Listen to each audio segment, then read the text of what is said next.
Welcome everybody to today's council meeting, 31st of October 2024. The council this morning, corporate apologies. And we've received from Councillor Dalgety, Councillor Hero, Councillor Rokawa. And I need to step out of the meeting at 2 o'clock to take an important call. And at that stage, the Deputy Mayor Dave Wilson will take over. Somebody please move and second those apologies. Councillor Carter, Councillor Lambert, those in favour? Aye. Those against? Carried. We did have a public forum this afternoon, and I welcome past Councillor Ruth Rainey, Paul Eames and Alison Doran to the table. Please join us or stand here whichever you wish. The rules of engagement public forum are that you have 10 minutes, including question time. How you use that time is up to you. And the floor is yours.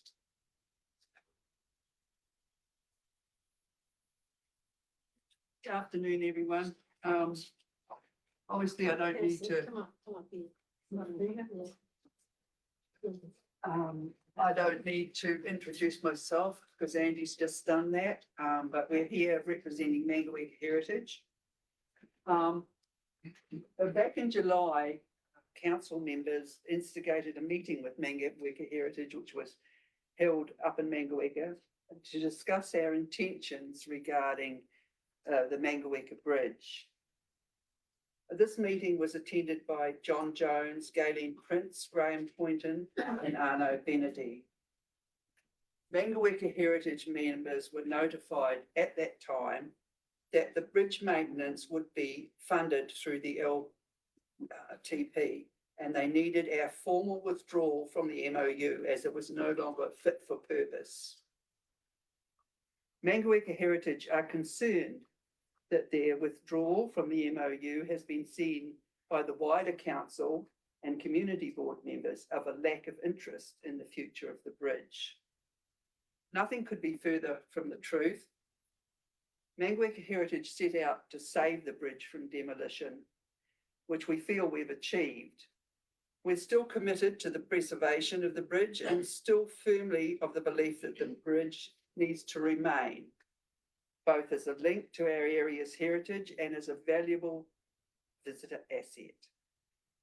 As indicated at the meeting, Mangaweka Heritage is still keen to support the bridge's preservation and promotion. And we believe that the best way for us to do this is to develop a river and heritage trail that incorporates the crossing of the river and tells the local story. I'll hand over to Paul to outline our historic bridge trail concept. Thank you. Afternoon, everyone. I've handed out a concept brochure there about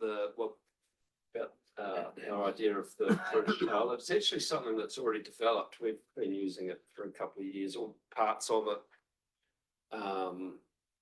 for our guests at Arwestone. Sorry, I own Arwestone down at the river there at Mangaweka.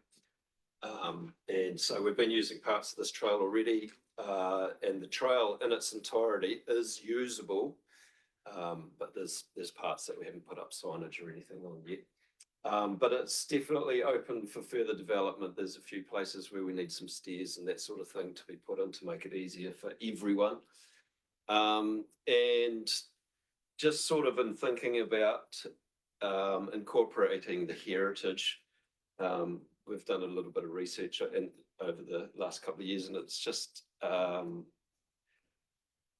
highlighting the fact there's actually quite a few things down there that really do tell our story, like the old pump house. It incorporates the old dam down there that used to power Mangaweka. There's the old cheese factory site. There's actually a trough down at the river there, which was for horses before they crossed the river back in the day carrying wool. So there's a really good story to tell down there. And as far as the value of it goes, yes, it's been fantastic for our guests, but we're really finding that our challenge in the tourism sector at the moment is to get tourists to drive down State Highway 1 through the Rangitikei. They are, we're only getting a third of them, and that third, so that there's a third going down through, it's more than a third, are going down through the Hawke's Bay, they're turning left in Taupo. There's a number that are turning right and going out through Taranaki probably. Whanganui anyway. And the third that are coming our way are in a hurry. They're racing from Taupo to the ferry. So what we're doing is we're just trying to find things to slow them down, give them a reason to choose State Highway 1 and pass through here. And these sorts of free attractions are really the goal. We talk a lot about Silver Hope Bush, just bits walks that are on State Highway 1. And it just piques their interest, helps them make the decision to come this way. So we're really encouraged by the development of walks like this, making people make that decision to pass through this district in a slower manner than boosting it to the ferry. Can I just make a couple comments? I wasn't going to, but it's great to see that, that we're actually part of your, whatever this was, community consultation that we consulted on, that you wanted to improve the linkages of the old Mangaweka Bridge and Rangatiki River and promote Mangaweka as a visitor destination. But I really just want to make the comment that we really appreciate council support that you've come to the party with this maintenance plan over the next 30 years. I mean, reality was it was well beyond the capabilities of Mangaweka Heritage to keep the maintenance up. And it's actually a 30-year plan, and it doesn't actually work out at much on an annual basis. And I sat around the table when we discussed keeping this bridge, and at that stage it was going to be about $800,000 to pull it down.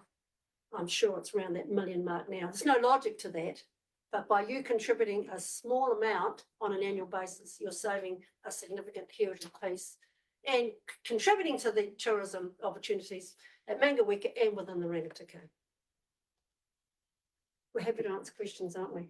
Yes, certainly. Councillor Lambert.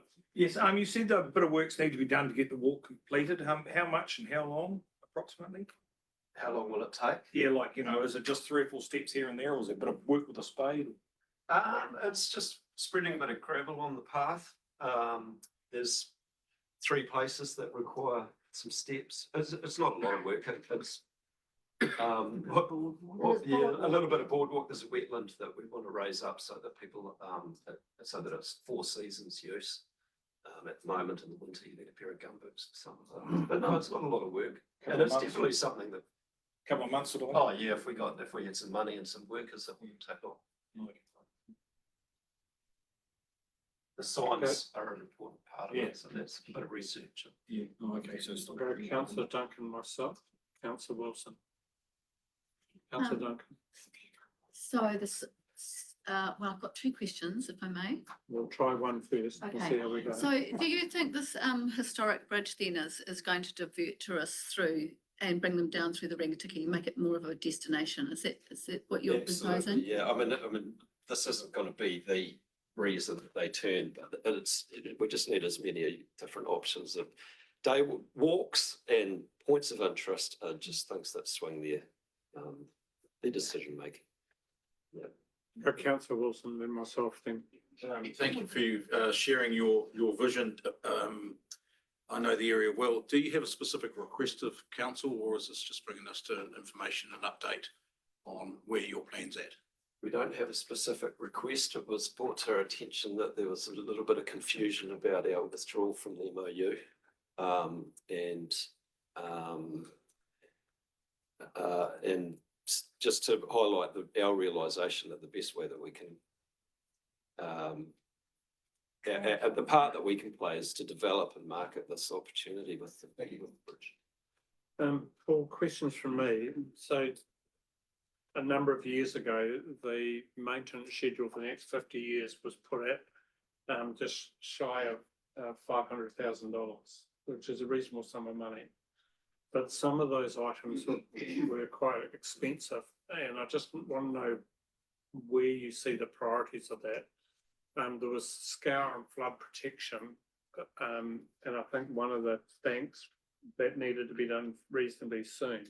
My understanding that was actually done. By whom? I think that was done, wasn't it? It was one pier and it was done before the bridge was handed over. Yeah, just a bit of information. It's a 30-year plan and the most expensive item is in year 28 or 9 and it's painting the bridge. And I think that's $200,000 or $300,000. We're sort of, well, did I say, we're kind of committed to, I mean, we obviously can't contribute money like that, but we have got capacity to apply for funds to assist with certain things. That's where I was heading. Yeah, Would you help us? Would you be in position to help us with fundraising, exactly. external sources? Which is why we need some thought into what the relationship is, because we can't. do We that. twice, you and I. Yeah. Councillor Morn. Councillor, I just wonder if, thinking about your trail and boardwalks and stuff like that, a good example here is the Tootenai Dams down here, where a local communities really got together and developed an awesome asset for the district. And, I see a lot of potential in that developing up here, if you can get the right people involved. Councillor Duncan, you're lucky, and then Councillor Lauder. Councillor Quick Duncan. question, around the signage, we have a theme in the Ringtiki. Is that the sort of thing you'd be interested in a partnership perhaps, with taking that theme through the walk, et cetera, with marketing? Councillor Loudon. Two questions. How long's the We'll walk? try one and we'll see, this one, we'll try that time. Same rule apply. How long? It's about 3K if you do the whole loop. And, second question. I get it, there's some rail tunnels through the hill further up. Well, that'd be nice if we could get up to those, but no, it doesn't incorporate that. This is all down at the river. That's another project. Yeah. We'll come to That's see quite that. significant. Okay, last question, Councillor Wong, sorry. You want the people to get off the road to come as a tourist attraction. What have you done on the internet to promote it?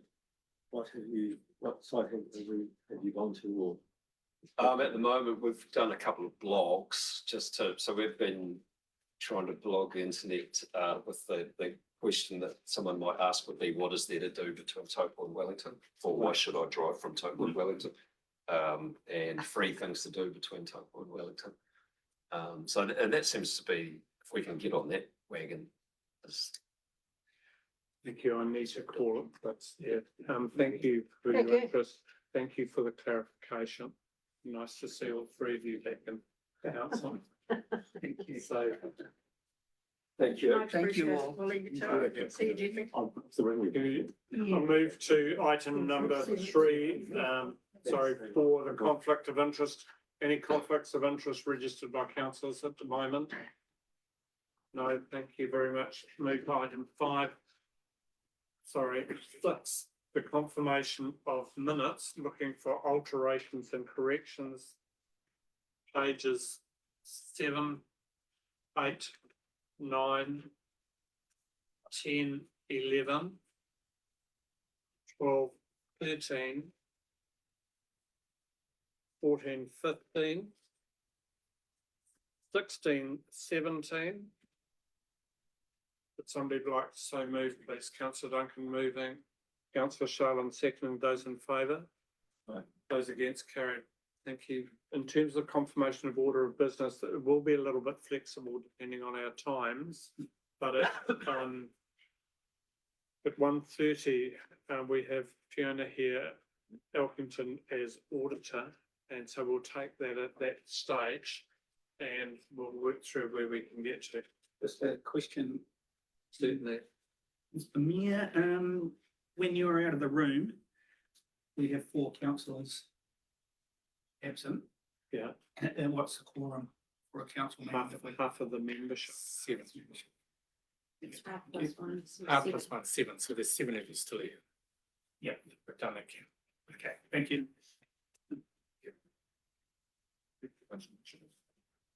Item number 7, the follow-up action items from the previous meetings, 7.1.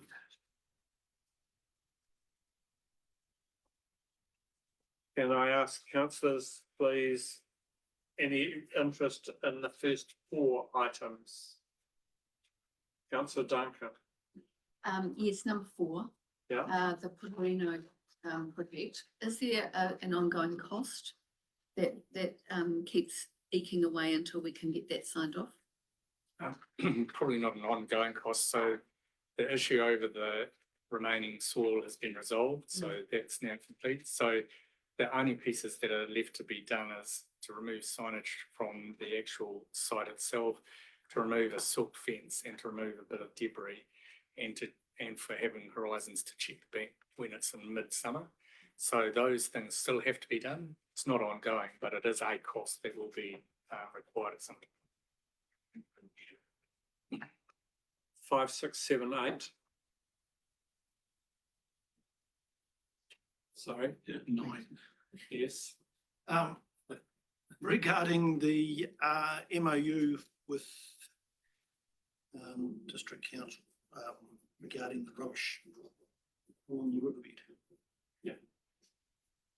If I can Yes, can you reply? give us some additional comment there. I've been dealing with Horizons on that topic quite a lot over the last 4 weeks or so. What I proposed to Horizons is that we don't have the resource to be able to keep doing this for them, and that we would work with them to see if there's other alternatives for them to consider. At the moment, I propose that we will withdraw from the MOU by the end of November to give them enough time to figure out what other alternatives are available. So that's kind of where it is at the moment. As it stands, end of November, we will withdraw from the MOU. 2 years, 2 years. Subsequent to that? Just, at the Martin Community Committee the other night, they had big discussions about rubbish under the Bulls Bridge, plus I gather at the Bulls Community. So it looks like the community committees is looking at to activate some, helping out disposing of the rubbish, but there is risks to their health and well-being and safety, so. Councillors, do you have the view that I should be writing to Horizons concerned around with concerns around their exit in terms of this relationship? Most certainly. It's us exiting.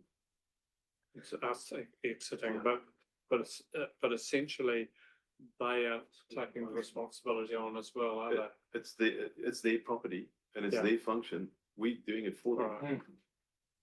Okay, It's not our activity, it's their activity. yeah, but the point is that they're not providing any, we only got into that space because they're not providing anything.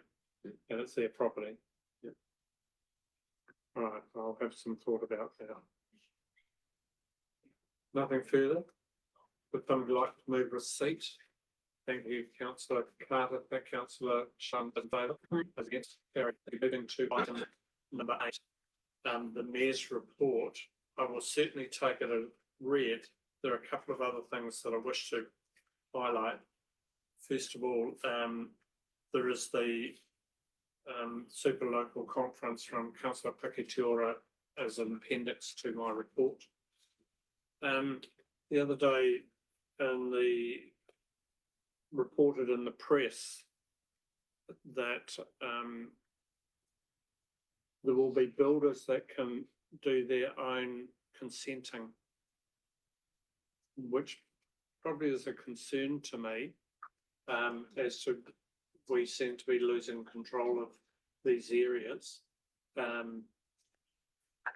was a reference to that there will be approved builders and there may even be dodgy builders, quote from the minister, that would need to be further checked on. Does the chief executive have a view with regard to this? I heard the political statements, which they also said when they were saying what could be done, so they self-regulate, that there's a hell of a lot of work to be done, 2 words, that needed to be done before it became law. So until you get down that path, I heard a subsequent conversation that was saying it may be a couple of the major firms, Jennings and Home was one, they may be the only ones that are allowed into it. So there's a bit of discussion as to who's going to be allowed to do that. And it did seem that you had to be have a base of not having issues on the consents before you even get across the line. So I'm just not sure how active we would pursue anything of that until you actually saw the legislation. Councillor Duncan, I'll take questions around my report per se. Councillor. Oh, just on what you've just been discussing, Your Worship, about the what's it called? Signing off on your own. Self-regulation. There was also talk in the media around the fact that this is already done in other sectors such as plumbing, etc. And also, I think that it's part of the fast tracking that they're wanting to see. And my question to staff is the upgrade that we discussed this morning with the IT going from Go, what's it called? Go, that we use at the moment, to the other IT mechanism as part of what would enable us to actually do this. Is that correct? I don't think the IT upgrade is focused on that, no. But the reality is you could do what that particular part with virtually any system that you had. Good, thank you. Just for clarity for those online, and when we talk self-regulation, effectively means that they can inspect their own work and certify it, sign it off. Any further questions of my report? Councillor Lau. Just one thought, you've included a photograph in this report. The event was private event or the fundraising event for National Party. But is there any concern that you might be exposing people that have attended this event to the general public where they might not want to be? In public? There were a number of photos taken at the event, and all parties agreed to be photographed. This was a private function. I attended because as I understood it, I was asked, and there were 2 or 3 members of our community that were attending and asked if I would go as well. It was a private function. It was expensive and not funded by council. It was tagged as you could spend some time asking the Prime Minister questions, and they would research the questions ahead of time. That didn't prove to be the case, and the Prime Minister was there for a very limited amount of time. So it was a very, very expensive meet and greet that we gained really benefited from. Any further questions?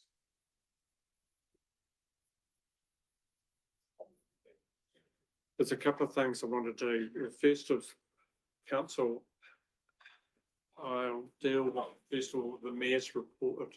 I'll move that be received. Looking for a seconder to it. Councillor Lambert seconding. Those in favour? Aye. Those against? Recommendation 2 that super local conference report from Councillor Piki Te Ora Hira will be received. Move it, please. Thank you. Thank you, Councillors Duncan, and we'll go with Councillor Maud. Those in favour? Those against? Carried. Recommendation 3 that council agrees to establish a community grants committee and adopts the terms of reference either as amended or without amendment. I will move without amendment. The makeup of the committee is as led. So the chair would be Councillor Dalgety, Councillor Wong, Councillor Duncan, Councillor Loudon, Councillor Sharling, Councillor Carter, and myself. I'll move that. Could I have a seconder to that? Councillor Wilson seconding. Any discussion? Put it to the vote. Those in favour? Aye. Those against?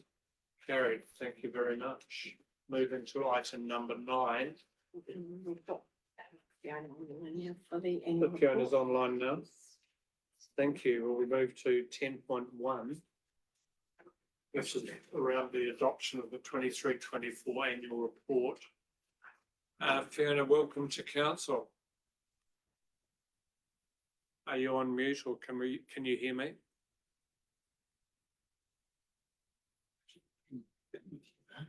Keep my money, more pages. What page is it? Sorry. Page 58. Can you hear us, Fiona? Yes, yes, I can. Thank you very much. Welcome Fiona to council. And who from staff is going to take us through this?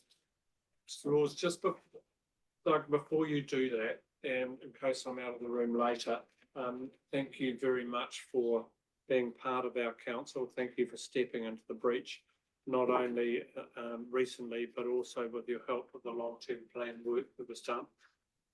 Great work, and we absolutely appreciate it. And you move back into semi-retirement. How does that work? Yeah, I'll probably get in my bus and go and lose myself in South Island somewhere. Right. But thank you very much. Yeah, thanks for that. Most appreciated. So, floor is yours. Yes, okay, so when I wrote this report, the fieldwork was still progressing, so there's been some changes to some of the wording. I won't go to, I've got a copy here if someone's interested in going through them all, but I'm only gonna let you know of the major ones. Now, in terms of my report on the financial performance, the deficit is 4.7, not 4.8. And everything else remains the same.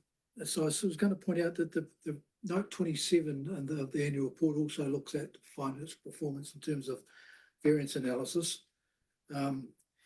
Most other things are the same, except for when it comes to the thing that Councillor Morn was talking about at the finance meeting, where we had a $5 million, this is under 3.4 in my report, had a $5 million revaluation loss because we're basically writing down our assets for earthquake prone. So we're effectively impairing their value. But we've added to that the swimming pool impaired value. So the figure has gone from 5 million to 7, which means that the overall, so there's 1.9 million for the swimming pool. So that means that the overall comprehensive deficit is 11.7. Now I've got to draw attention to the fact there's two lines. There's the operational deficit of 4.7, and the stuff below that is effectively a non-cash adjustment to our asset values. So it's not really an operational deficit. So, and that's probably the majority. That was probably the major thing that changed. The rest, all the other changes were small changes in some accounting treatment and things like that. And if anyone's interested, we can actually go through. I don't want to go through every single one because we'll be here all day. So, I'll take any questions if you have on my report. Just from me, in terms of 3.3, the water, sorry, 3.3.2, the personnel costs. Can you just explain that? Well, yeah, I haven't been here long enough to really explain that, but I picked that up from the variance analysis. So if you look at the where is it? Personnel costs on page, you haven't got a copy in front of you, but personnel costs budgeted was 8.1. The actual last year was 7.9. The budget was 8.1, and the actual was 8.8. No, and the explanation that was in the reports you've had during the year was Contractors, yes. yeah. Okay, thank you. Questions from councillors before I pass to Fiona? What was that, sorry? Yes. I'll just take a question from councillor Duncan, then I'll pass to you for comment as auditor. Councillor Duncan. All right, it's just a point of clarification on 4.6. it says the final sentence was it was disclosed in the 23-24 annual plan. Is that supposed to be LTP? No, because because we're reporting against the year 3 of the LTP, the which would have been our LTP. annual plan year. Okay. Yeah, year 3 of the last LTP. Yes. Okay. Yes. Fiona, I'll pass to you. Comment from you. Okay, well, I'm pleased to give you an unmodified audit opinion on your accounts for this year.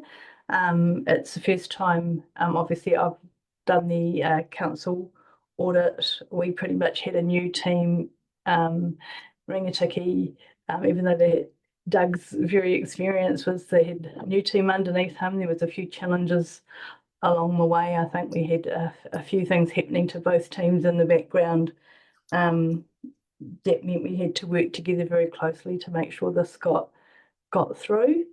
So I would really like to thank Doug and his team, and I think it's Katrina that Vinny was working with for the SSPs as well. So yeah, we had a few team members all over the place at stages, but I think we worked really well together, and I think we've established a good base going forward. And I know Doug's already set some plans in motion in terms of doing a bit of a debrief with Leanne and working, through that to have a better process for next year.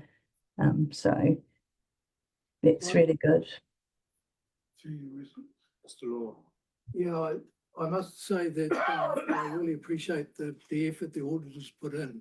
They went beyond what would be reasonable, and they were working very long hours to get us across the line. So it was a combined effort of both teams, and I can't praise the audit team enough really for the amount of effort they put in, especially last week. Yeah. Yeah, thank you. I'll build on that comment too. A number of our staff were back working weekends, including yourself, to make sure that these things happened. So thank you to all of the staff and our staff in finance. And Fiona, thank you for your team. Further comment, Councillor Moore. I agree with everything said, but the thing that's standing out for me is that we're 1.6 million overspend on operational, which is a close to 50% increase in our budgeted deficit. I know you've got explanations and stuff, but I would like offline to understand a bit more about where those all come from. Yeah, well, could organise something with you, Councillor Moore. Thank you. Fair comment. Any comment from the Chief Executive? Just to pass on those comments that the Mayor's shared too, Fiona, to you and your team, and also Doug and the team that you've managed. It certainly was a pressured situation, and particularly when you're going between a change of CFOs makes it even more tricky. And our staff haven't been the most experienced too, so the hours they put in is really valid. But Fiona, we always welcome you and your team as well. As you know, it's always an open book as far as I'm concerned, and really appreciate the effort that's been put through. Thank you for that. Yeah, and like I said, I think it'll only get a better process going forward if we keep that stable team, and we can work through some of those tricky areas for this year and improve those processes. So there's probably around your fixed asset area and getting that a little bit tidier, I think. But now you've got your in-house infrastructure team as well. I think working with finance should be able to improve that whole area going forward. Thank you, Councillor Loudon. 4.7, council has also not met the balanced budget and operational control prudential benchmarks. We always were likely to be below that benchmark of 100%, but is 89% low? Well, I mean, it's not too low. I mean, it's not, our council wouldn't be alone in having unbalanced budgets. Yeah. And no, I don't think it would be a serious concern. It was something that council were they had budgeted for to have an unbalanced budget, so. Thank you. Now move to recommendations. Would somebody like to move the adoption or the report be received? Thank you, councillor Shah and councillor Carter. Those in favour? Those against? Carried. Recommendation 2, that His Worship the Mayor Chief Executive be authorised to sign the letter of representation. Somebody would like to so move. Councillor Watson, councillor Carter. Those in favour? Those against? Carried. Recommendation 3, that the annual report 23-24 with amendment be adopted, noting the audit opinion and the final list of changes to be incorporated. Would somebody so move? Councillor Carter, councillor Sharland. We're getting repeat offenders here. That's great. Excuse me. Recommendation 4, that His Worship the Mayor and the Chief Executive be delegated to approve the summary annual report 23-24 once the final audit opinion is received. Somebody like to so move? Councillor Lambert, New Blood. Councillor Duncan seconding. Those in favour? Those against? Like an option. Thank you very much. I will hold back on 10.2 and I'll return to, sorry, Doug, yes. So move to, sorry. Fiona might be starting off as well. Yeah, thank you, Fiona. Okay, thank you very much. Thank you very much. My apologies for missing you. Right, thank you. Right. 10.2, these are the recommendations from Finance Performance Committee carry forwards. You should have in your place and I'll get Gordon to take us through. Or is it? It'll be a little bit of a tag team. So at this morning's Finance Performance Committee meeting, there was a request to explore some items that were in the carry forwards budget as part of the workshop that we had later in the morning. So council has done that. And so now what we're putting in front of you, which will be part of the minutes, is some of the direction that was given this morning in the workshop. You'll see there's a number of items there that we're going to come back to you with further information on, and a couple of the items in the carryovers that were asked to be shown as 0. So the final amount is showing on the 3rd page there. So that's 16,440,000. Did you want to make Just before you do that, in terms of public scrutiny, so how this has come out of Actions Finance this morning, how can we put it in the public space? So what we'll be doing is putting the carryovers into the minutes, and that will go on our website. Thank you, Mr. Ward. I don't think we've got a lot to offer other than the fact that I think that Leanne and her team have been modelling and seeing what the long-term effect of the increase of 16 million into the currently thing will be. And it might well mean that some of the debt that you are going to incur might be brought forward. But like it's likely that the debt that you've got on your budgets now will be exceeded because of this being brought forward. But we need to model that just to confirm up on that. Yeah, I would. It's quite possible that some of these carry forwards may not be fully able to be completed in this year. Because for those online, these relate to major projects and major builds that are spread over several years. Any questions, Councillor Wong? Are we going to decide on Calico Line now? Yes, we should.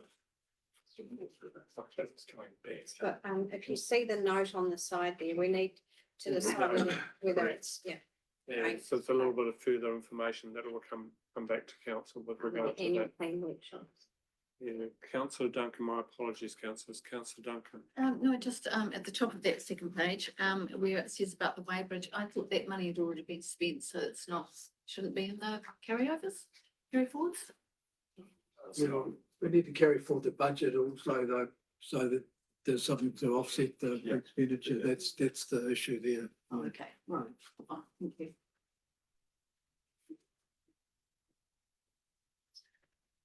Any further questions? Just on the comments about further information coming back on some of these items. Will that just automatically come off if we decide not to do them? That come off the Yes, carry there'd be- overs? Yeah, that'd be an active decision made by council. Yep, correct. So we need to undertake that no work will be done on them until they have come back. Yeah. Okay, up and start everything. I think the point on the Calico line one is, I do think you need to see the new design as opposed to the old design, so you've got a feel for what was going to be built and what could be built. So we're talking here about the carryovers from the last financial year to this year. There may well be decisions made later in terms of potentially some amendments to their long-term plan with regard to some projects. So we need to work through those positions. Councillor Wilson. I'd like to move the recommendation, but I would like to just change the word slightly. Wording, if I may. It becomes your words, not theirs. We'll see how we I'm go. happy to, for council to consider, the recommendation, finance performance and approves, but I'd like to reference approve the table document we have received today rather than the documents that were in the earlier finance report. And I think it should reflect that that is the case. I'll speak to that as well if that is approved. It's attached in there, so.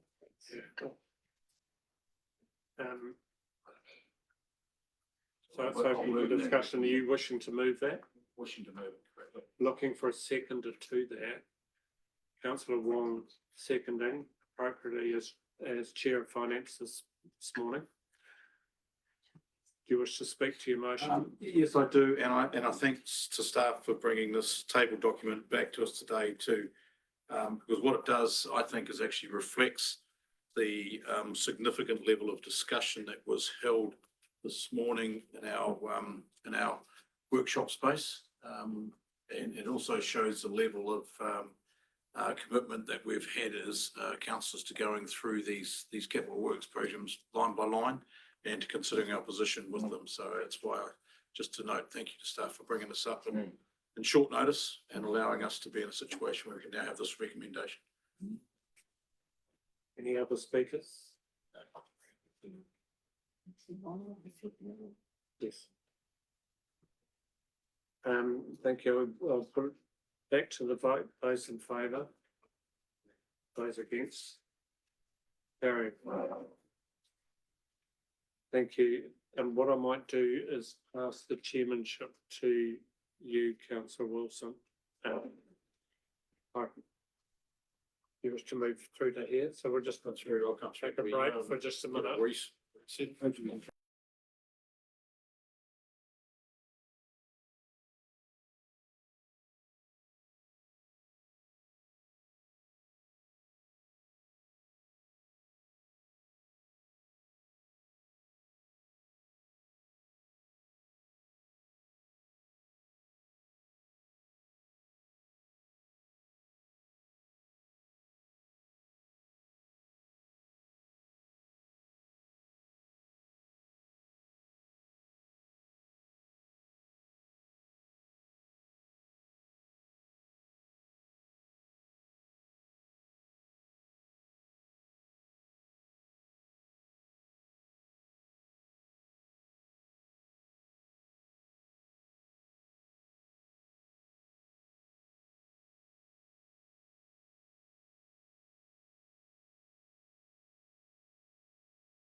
Everyone's happened?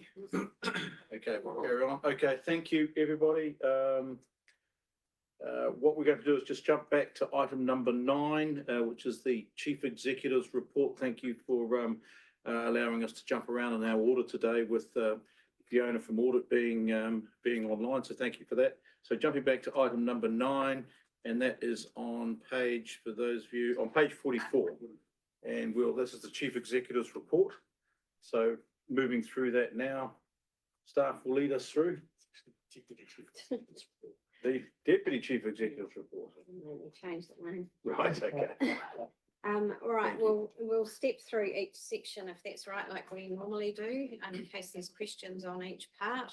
So is there anything on section 2, the events held across the district? Remember, these are council facilities that have had bookings through our systems. Sections 3 and 4, staff movements and health and safety. Section 5, the submissions. Just make a quick note that some of the submissions that are actually receiving now, one was from Te Mata Arawai and also one on the polling was actually done via survey. And so while we would prefer to have a copy of our submission on the website, where we only have the option to do an online survey through another organisation's website, we're not able to provide the feedback that we've given. So we're finding that is the case more and more now. But so we'll make a note in here when we have done submissions on that basis. Some of the upcoming consultations you'll see there. So we're just keeping an eye on when some of these will come through. And noting there's been one on the Electoral Act that came through just last week as well. And we will be making a submission via the mayor, and that will go out to councillors on that one. Just on the number, there are a number of submissions that council gets asked to consider. We don't submit on all of them for obvious reasons, but I would encourage elected members, if there is a particular submission coming up that you have a particular passion for, reach out to the staff and share some notes. Particularly if it's something that we're going to be submitting on, and you may want to share those with other elected members as well. I have a question. So you're saying that if there is a submission in here that is listed, but we're not necessarily submitting on it. I was suggesting only ones that we're submitting on. Either way, we can send our opinions straight to that staff member that's listed on there. I would be suggesting they would come via And you would the then chief copy on the executive. chief executive. Yeah. Go to the chief executive to make sure that's appropriate. That would always be the channel for communications through to staff. What he said. Okay, and there's a note there in section 6 about the E-plan and the progress that council's made there. Just noting that it wasn't required until 2029, but staff have taken a prudent approach to fast track that process, which is useful. The next section, section 7, is around Crown Resilience Program, and Darren Black sent this through and noted that, within the space of a day, we've been told a different message. So we wanted to put clarity in here that it wasn't 100% FAR subsidised. It was actually only 83%. So in the previous assets meeting, the information we've been given from NZTA was at 100% subsidised. So we just wanted to make sure that was clear in this report. That was the error. There's a brief note on the Martin Pool, just to put in the public arena that council is progressing this matter.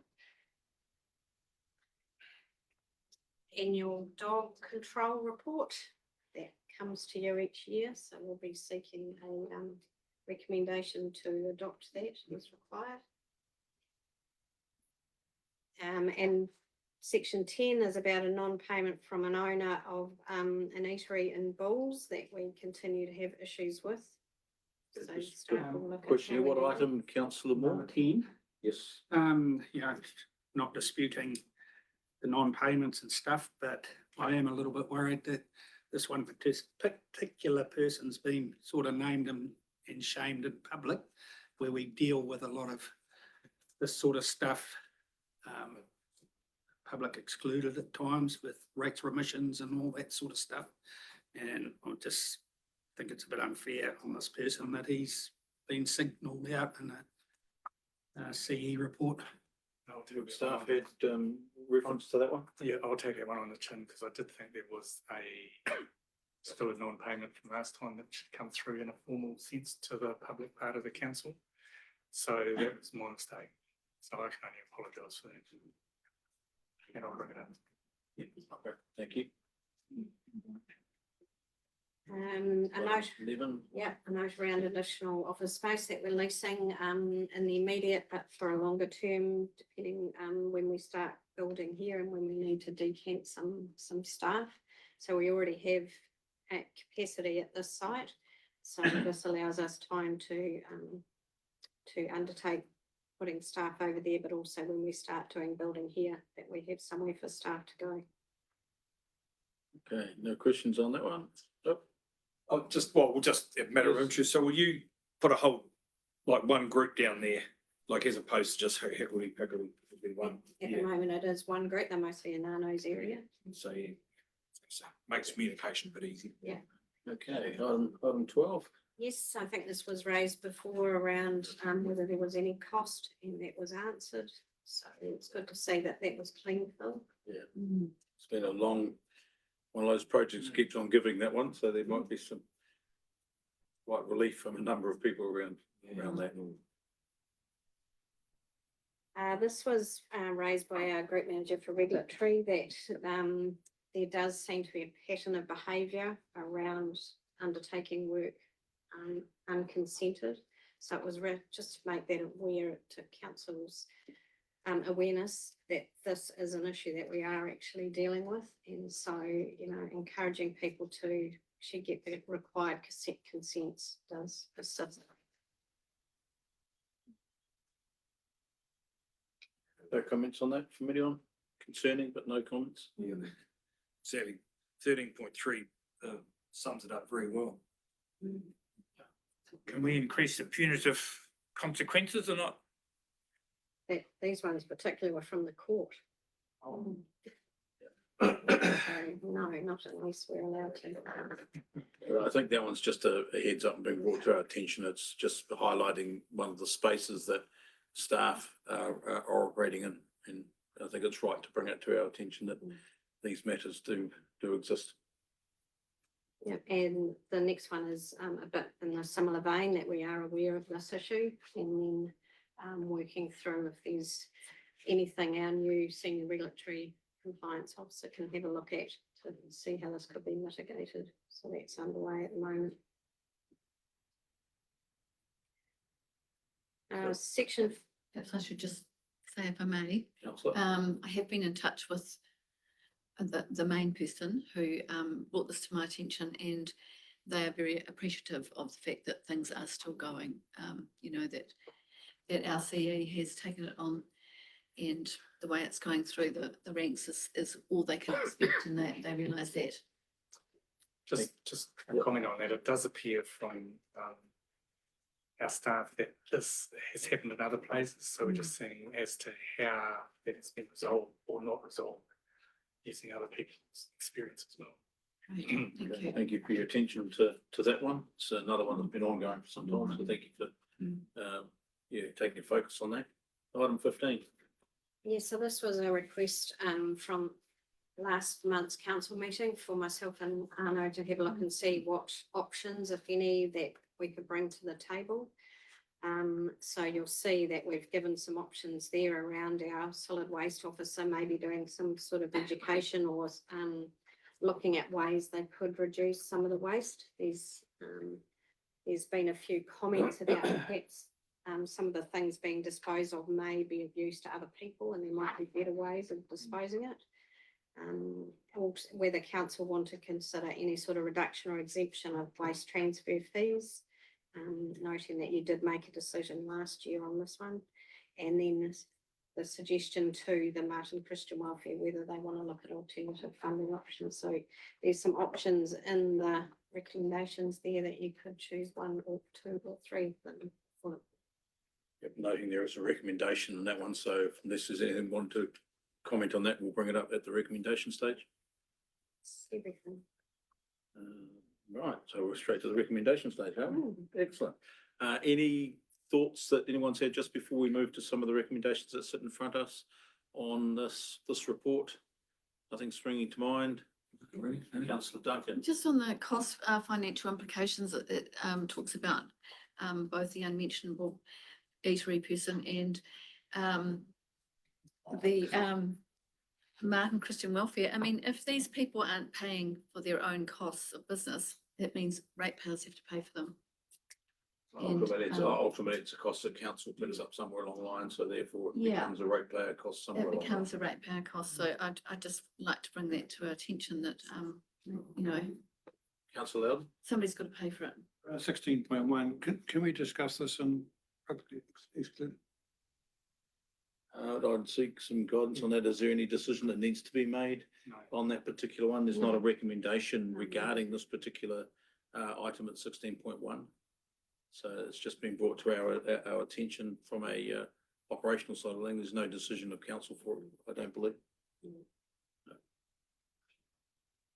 Anything further there before we move to recommendation? Recommendation 1, that your Deputy Chief Executive's report be received. I'll move from the chair. Look for a seconder, Councillor Maughan. Thank you.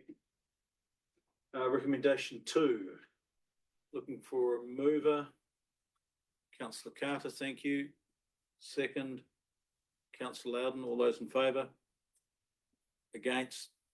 Motion is carried. Better recommend go back to number 1. I don't think I moved number 1. So all those in favour of receiving the report, recommendation number 1. Thank you. All those in favour? Against? Thank you. Now moving into recommendation 3. I think we'll, are you seeking to move a recommendation here, Councillor Maughan, or do you have a question? I'm seeking to move. That in relation to the request from Martin Christian Welfare Council, that council suggests Martin Christian Welfare look at alternative funding options. You have a mover of that. Do we have a seconder for that? Councillor Duncan, you're looking to second? Okay, so we have a mover and a seconder for that. That makes that motion now live. Councillor Maughan, do you want to speak to it? I think there is funds available by application through community services grants, things like that. So, and I think the case would be well thought through by the new committee. So apart from saying that there is other options, and rather than council either foregoing funds or getting somebody else to help them dispose of this stuff. Yeah, that's why I think that we look for them alternative funding options. So as mover of the motion, we'll take that as speaking for. Are there any further speakers to the motion, either for or against? Councillor Lambert? Oh, yeah, I'll speak for it too. I think, like, we're trying to trim costs and everything. I know it's only a minimal amount, but as Greg, Councillor Maughan has quite rightly pointed out, there are other funding options, and I'm sure they will be looked upon very kindly by the people who provide them. Yeah, I'll take the opportunity to speak to the motion. I agree with the motion and I support it. It's rightly been stated that it has been before council again. Earlier, and the last time I went through council, there was a suggestion from council that an application be made through the community initiatives funds. And council at the time agreed that that would be the most appropriate action for it. And I believe that is the right place for it. I believe that's where we have funding allocated for to deal with, and we then have the ability to issue an amount up to, rather than an open scale wholesale disposal of rubbish. So I think it's the most appropriate way to deal with this and be genuine in our consideration that we do seek the support through the right channels. So I'd certainly be in favour of the motion. So any further speakers to write a reply? Councillor Maughan, not required. Putting the motion, all those in favour? Against? Motion is carried.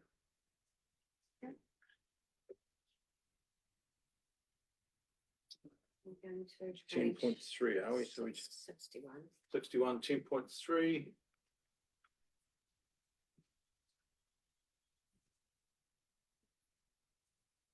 Tiffany, Senior Policy Planner, welcome to the table.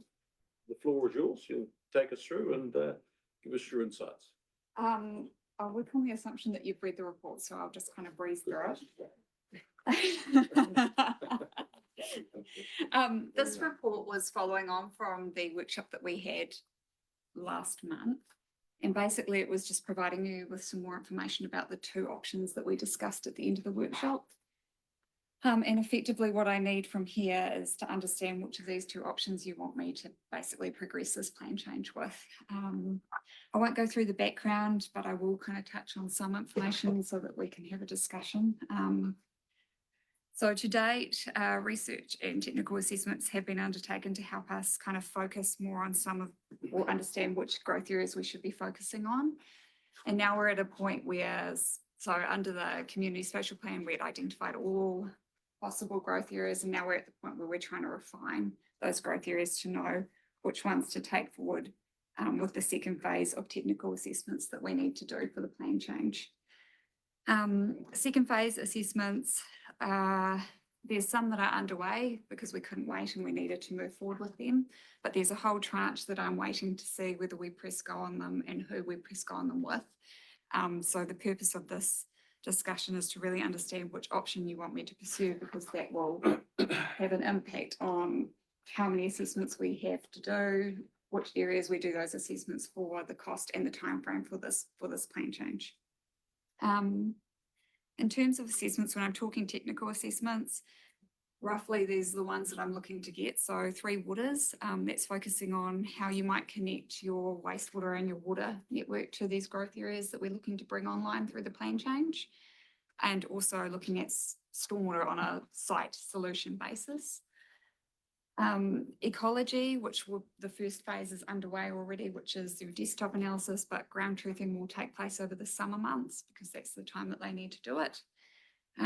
Archaeology, where we think there may be some interest for a growth area, and transport, so looking at how the transport networks would connect into our existing networks for a growth area, and geotechnical as well. Effectively, I'm looking at ways to economize because these technical assessments are very expensive. They do range depending on which assessment you're looking at, but they also vary depending on how many sites we're looking at. And so basically with option 1, which was the 6 towns, so that's Martin Bulls, Titakina, Hunterville, Mangaweka and Taihape. If we're looking at growth areas for all of those towns, it does increase the costs of doing it, and it also increased the timeframes because the people doing the technical assessments are looking at more sites. And basically based on my rough estimates in terms of what I'm getting back from different, because I'm going to multiple offers for all, getting back is we would addition to be able to do option at home out. So on 2, I've said to focus more on the high growth pressure with Martin Bulls. So we would focus on looking at the growth areas for them. And then also I've included Mangaweka at this stage because at this point, the assessments that we've had done to date, it's showing up as being relatively easy to kind of move forward with basically. So it's effectively that high growth pressure and also the low hanging fruit, if you want to call it that. And it's basically an option that's would be able to progress faster and ideally within budget, although I would need to confirm that. And just to say, like, if we're not going to look at the growth areas for somewhere like Taihape, I included some information to show you that we do have some capacity to grow there still with greenfield development, and that we could also explore options for intensification or other ways to grow in those places as well. I'm happy to take any questions. Peter, hands going up. I'll go with Duncan first. I saw your hand first. Oh, thank you. Thank you, Tiffany. Great report.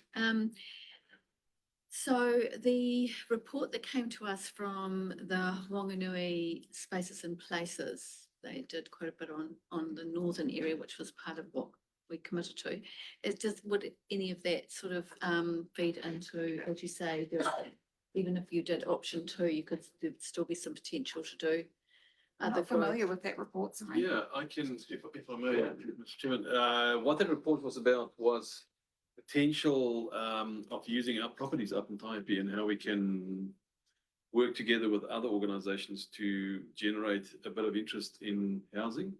Those will all be infill Right, so there's subdivisions. nothing about This, plan change. this is growth and new areas that we talk about. And what I would say though, without knowing the context fully, if it is looking at infill, when I say intensification, we can look at that across the board. And so it could be that is our, we've got a 400 square meter minimum lot size, is that still appropriate? Is there ways that we could reduce that in some places where appropriate? Yeah, so that it could facilitate more intense infill. Councillor Loudon? With geotech reports, isn't that the case that all new buildings have to have a geotech report? So So that cost would fall upon the landowner? I guess, I mean, I'm not a building officer, so please excuse me, I'm gonna make some assumptions here. My understanding is, and this is how we did it at Horowhenua, when we were looking at a greenfield growth area, we did a high level geotechnical assessment to say, actually, is this appropriate for building? And then that helps to inform the level of detail that they then go into. So we wouldn't be doing like by lot. We wouldn't have, we'd do like a broad brush of the area. Is there anything geotechnically that is flagging that this area isn't appropriate for development? And then the next step would be somebody would do that as part of their building consent process. But there may be a few geotech reports within the council system now, new developments that you could start to get a picture. You could start to get a picture, and we do have some information on one of the areas anyway, which we would be utilising, and that does feed into the geotechnical. Yeah, Mr. Hay, consideration. you got comment relevant to that? Yeah, absolutely. We have to remember these are new areas that there's no building happening on them generally. And again, it's for us to kind of figure out what are the costs involved if we want to promote any of them as a space to develop into. So some of them would be expensive in stormwater, wastewater, water supply. Some of them might be expensive because of ground conditions. So it's to kind of get a feel for all of those things before we progress. Back to you, Simon, before I go to Richard. That was my next question I had here. Development contributions could or should play a part in this process, because it's going to be very expensive for council to do what they wish to do.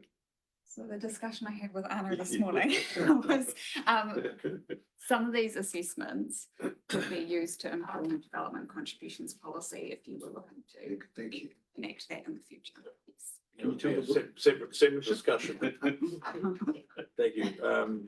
Councillor Lambert. It sparked the thought process regarding Hunterville, where there's not a lot of room to grow, and I was wondering, like with abandoned buildings, especially, I know they're a nightmare to try and people still paying the rates on, but there's probably areas around like the likes of little towns like Hunterville, which there were houses that have been absorbed into neighbours' farms and things like that. They ever identified as potential growth areas? Like they're probably subdivided off, they could be, technically capable of full growth. I guess, I mean, so that example where like somebody's abandoned a farmhouse and because they no longer need it, or that wouldn't be something we'd look at for an urban growth plan change, but it's something that we consider as part of your rural subject, like your rural. Yeah, well, I review. think like a small town like Hunterville, that probably, like the neighbour's farm took over that section on the edge of town. Yeah. And it's just like, it had our house on it, like, where you're limited rooms to growth, you could probably find where there already was development.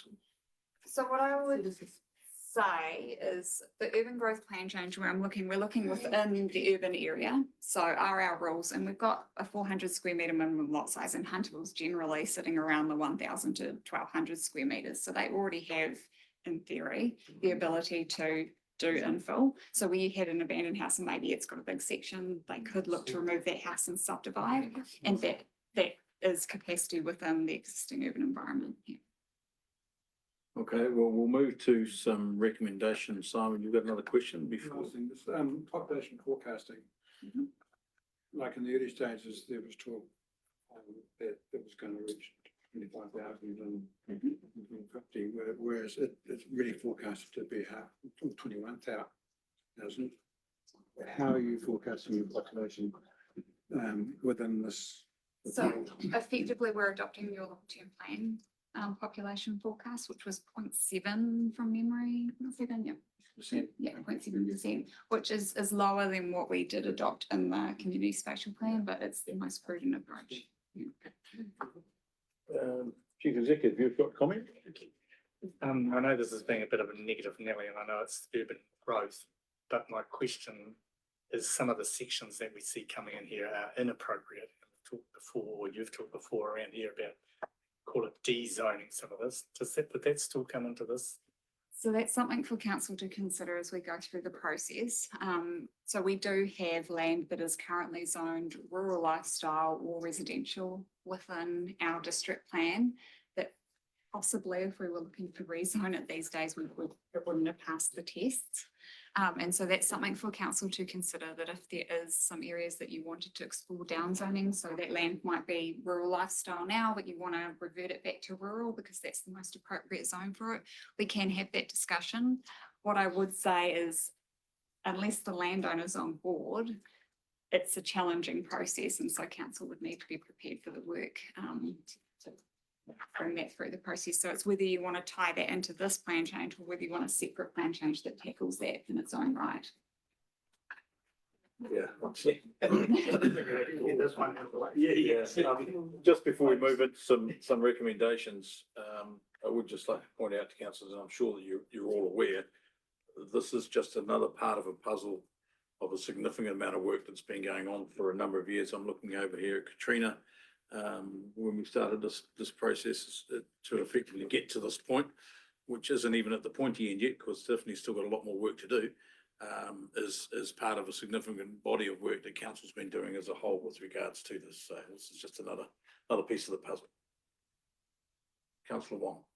Despite Tybee missing out, I move that recommendation 2 be moved. Sure you're not recommendation 1 first to be received? Yeah, and that's Followed by recommendation 2. Which is the Have you second, the first one. Okay, so if you're moving recommendation 1, Mr. Wong, and seconded from councillor Duncan, all those in favour that the report be received? Against, motion is carried. Recommendation 2, seeking a recommendation. I have a question before that, if I may. Yes. How long does this decision affect our operations?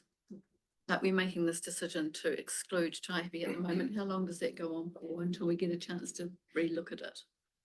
I guess that comes down to your priorities. So at this point, my understanding of the recommendation would be that I wouldn't continue to look at the growth areas for Taihape, but we'd look at other options for growing within. So I'm still very keen on exploring intensification there. But then to look at the growth areas, it would be the next plan change, and that comes down to when you prioritise it. Is it the next plan change that I look at, or do we look at rural first and then come back to urban? And the next plan change would naturally be, At this point, I've got rural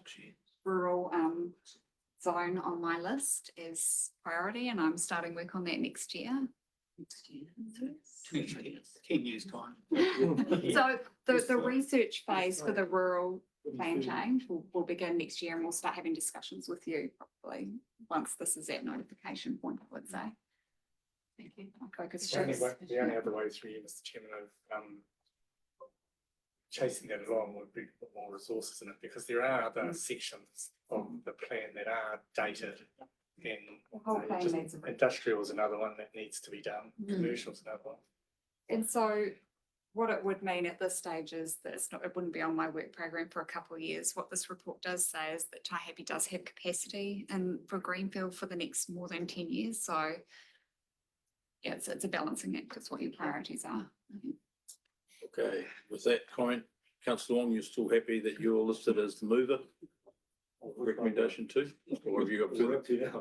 Yeah. Yes, You're down as- yes. So we're Yes. now seeking the seconder. Was that coming from you, councillor Lambert? Councillor Loudon, sorry. Having received a seconder, all those in favour? Against? Motion is carried.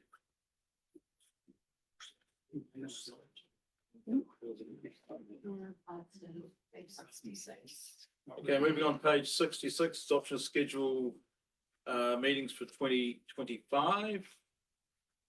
Ms. Gordon, you Just, obviously this is very self-explanatory, but I will make a couple of, comments. There is an additional meeting that the Omatani Rural Water Scheme, adopted or asked us to include for next year, which is in June, so that will go in there. They gave the dates to Kezia the other night. And also now that we have a community grants committee, we're going to be scheduling meetings in March and May to coincide with their funding rounds. So the complication obviously with the next year is the election, so everything is quite tight before and definitely afterwards, and there's quite a heavy workload following the week. Yeah, I would also note that it would be foolhardy for us to consider that these are the only meetings that we're going to have to attend.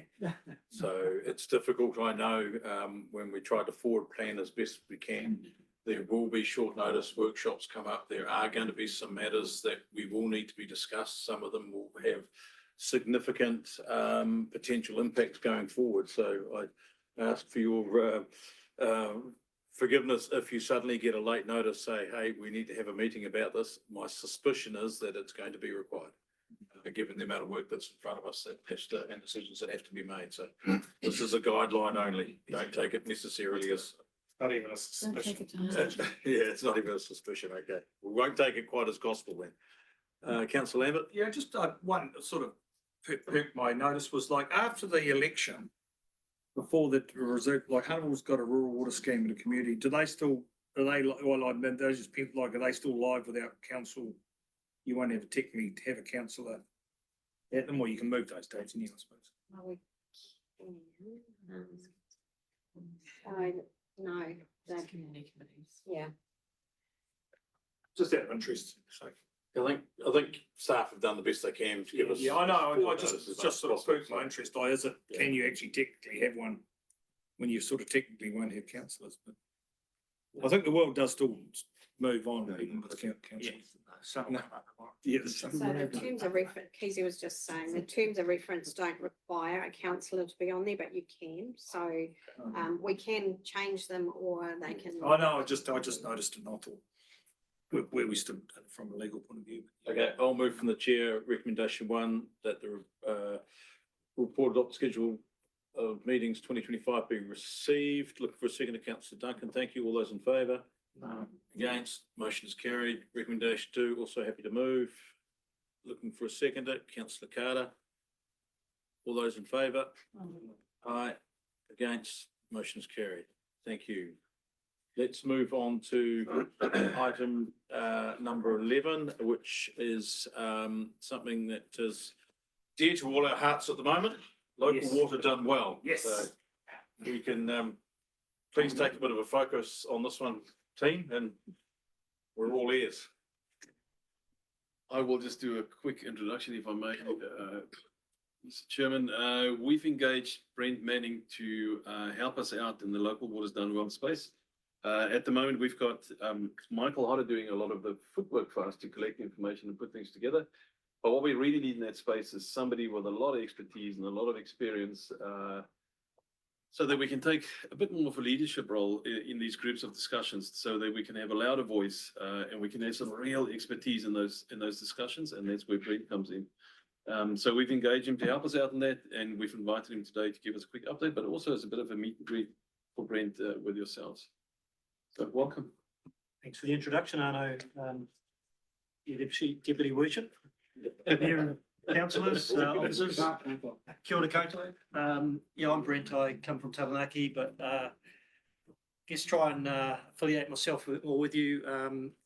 I have parents who live in Kimbolton and I pass through the area quite a lot. So my top 3 things, by the way, come back to an earlier discussion, my top 3 things in this district, the two Tainui Dam and Walkway and or cycleway because I bike it. The Rangatira Golf Course, definitely worth a stop. And my newfound delight is riding through the Santoff Forest down on Scott's Ferry. So I've never been there before till recently. So there you go. Background for me is, as Jana has said, as a water engineer. I've worked in Taranaki for 2 of the 3 councils there. I've worked, and don't malign me for this, but I have worked as part of the National Transition Unit with DIA on the previous government's reforms and as a council liaison person. So I was working with your council and a whole bunch of others in that role. And I've had quite a bit of involvement in the national water sector as well as offshore. So yeah, pretty much for that blowing smoke, that's pretty much my background. And I'm very pleased to be able to help and advise on your behalf. But in doing that, I'd also acknowledge that I'm really impressed with the work that's been done to date by staff within the council, particularly your Michael Hodder, who's been carrying the flag for you as part of a regional grouping to date, and I'm also doing that alongside Michael now, so thank you. Look, I'm happy to take questions as we go. I think it's probably the easier format. I have put a presentation together, and I apologise if some of this is not new news to you or you've seen it before. You feel free, wish welcome, and feel free to get lost through it, or if you want to pick up any points as we go.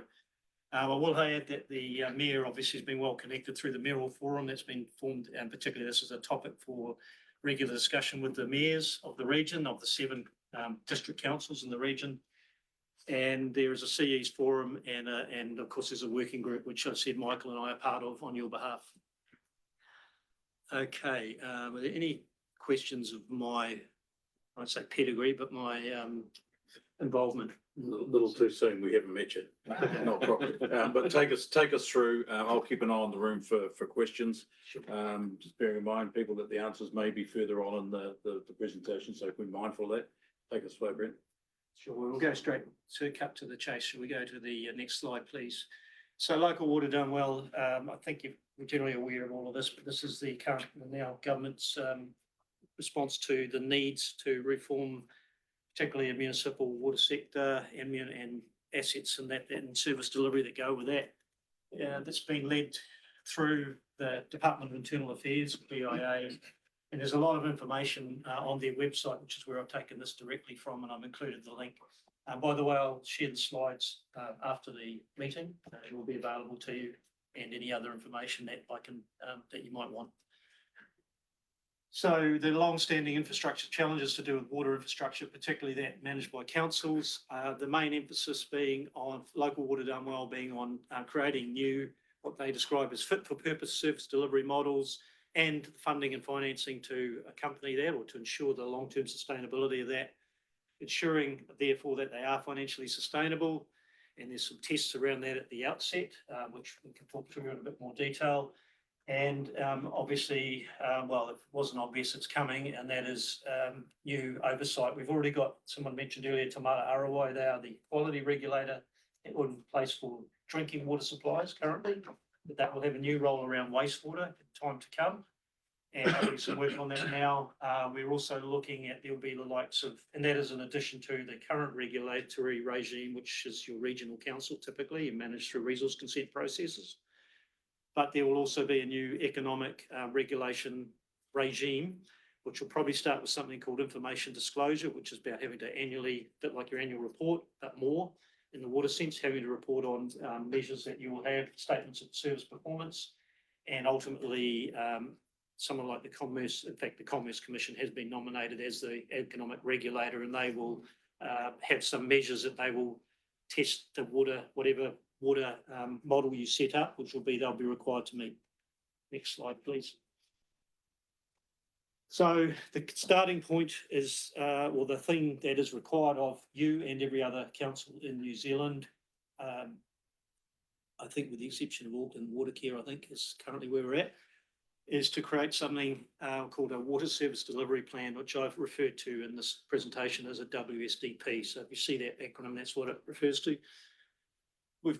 We and every other council has to submit one by the 3rd of December next year, unless you apply for an successful with an extension, but that's a separate topic really. It has to go by the Secretary of Local Government, which is through the Department of Internal Affairs, and there are a number of tests that I've sort of alluded to or mentioned already. And you have to accompany with that something called an implementation plan, which is hacks it. You can write the plan. Here's what we're going to do, but then you also have to state about how you will get there. The guidelines, again, through DIA, provide for new water services delivery arrangements, how it will be implemented, I just mentioned that, and how ultimately to meet the infrastructure deficit where it's required, so more investment in this, in essence, how that will be funded in the long term, and how you'll meet your new water quality targets, or existing and new water quality targets, properly, particularly the wastewater standards, which are yet to be publicised. Yep, I think that's enough said there on that slide, unless there's questions. Thank you. So the delivery models, and these are the ones that are of interest and are being currently looked at by both the working group and being considered by well, everyone involved, including in the mayoral forum and so on. To step you through it, there is the option of maintaining control through the district council in essence, through an in-house management, effectively similar to what you have now, but a business unit, but where there were requirements such as ring fencing the debt and all the monies associated with the water operations. When I say waters, I'm talking water, wastewater, stormwater. Stormwater, by the way, could be in or out, so that's a decision to also to make.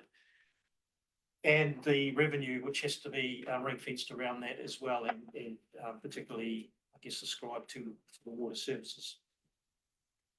Second option under that Rangitikei District Council effectively going it alone is a standalone council controlled organisation, and that's the sort of thing where you have a separate, not a business unit now, a CCO, and they would be governed by a separate board and operated as a still under council. Council is the parent owner, but essentially it's one step or one removed from council. Options under the B setup there was a joined up approach, and that could include, and as I understand it, can still include for an in-house management unit, effectively a shared operations shared across councils. You don't, in that one, you don't get the benefits of the separation of effectively the balance sheet, and I'm not sure that it qualifies for the increased debt, which I'll talk about in just a minute.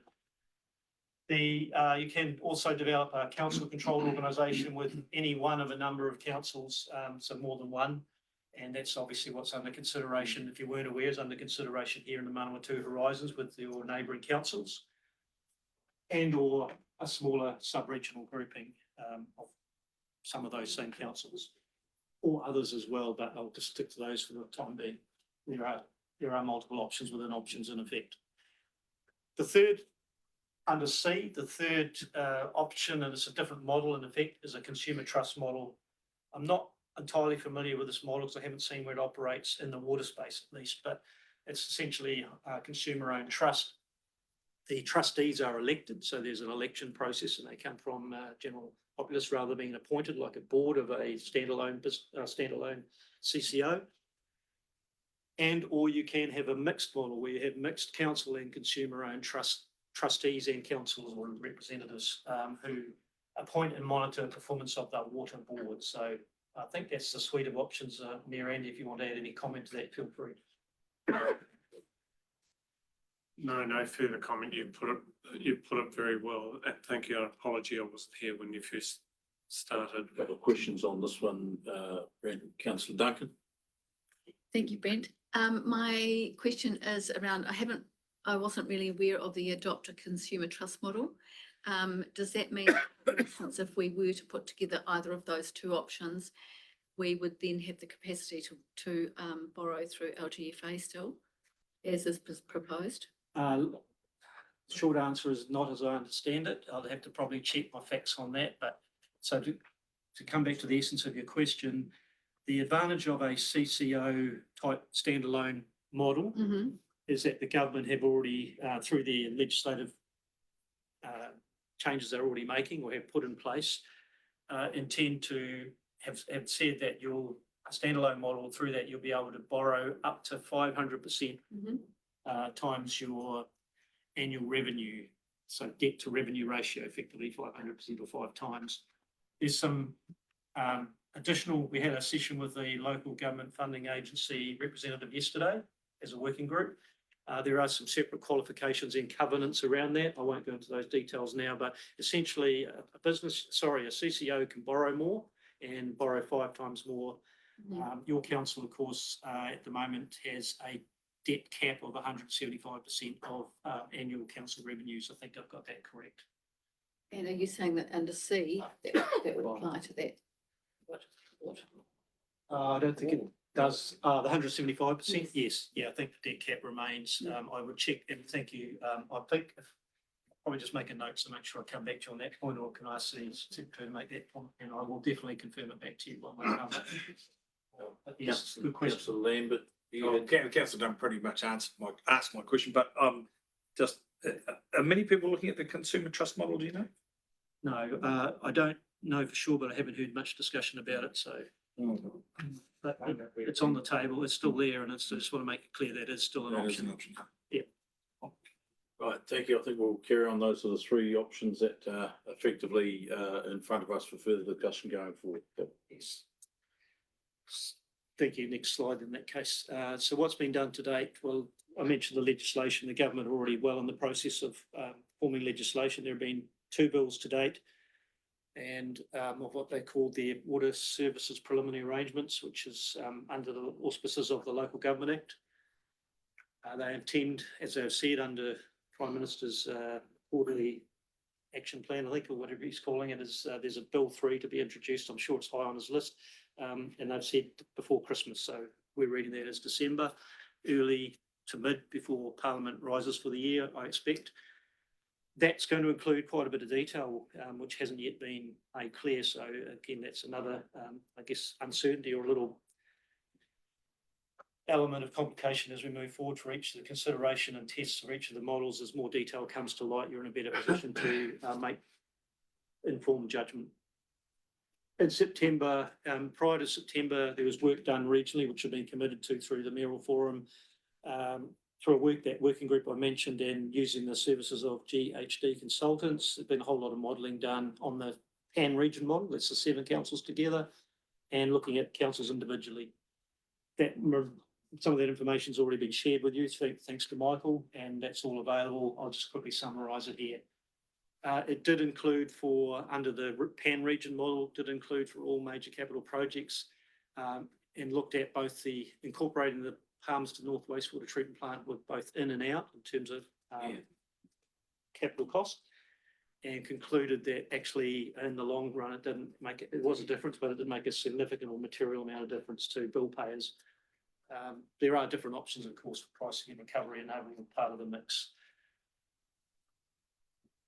If the councils of the region decided to go for some form of joint CCO, then they would submit a water service delivery plan, create and submit that jointly.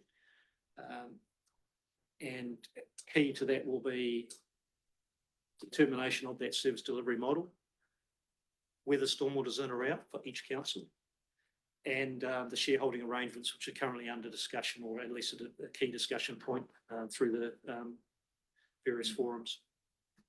Just one question on that, and that's the stormwater one that sort of pops up a little bit.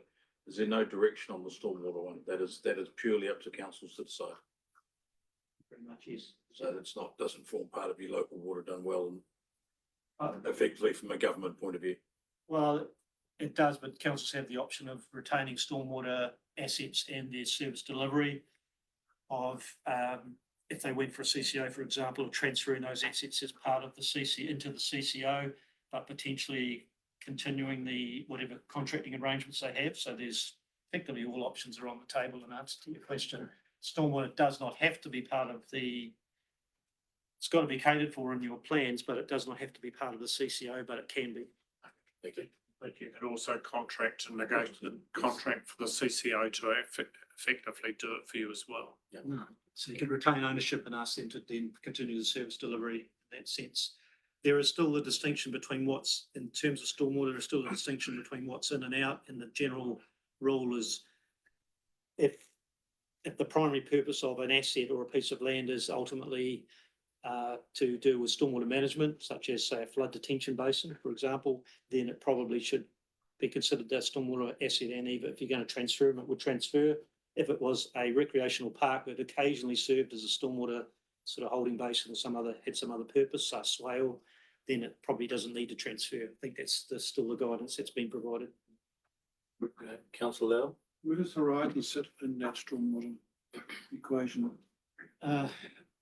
Where they've always said, I guess they have a regulatory role, they still do flood management, and they still do rivers control and other things besides.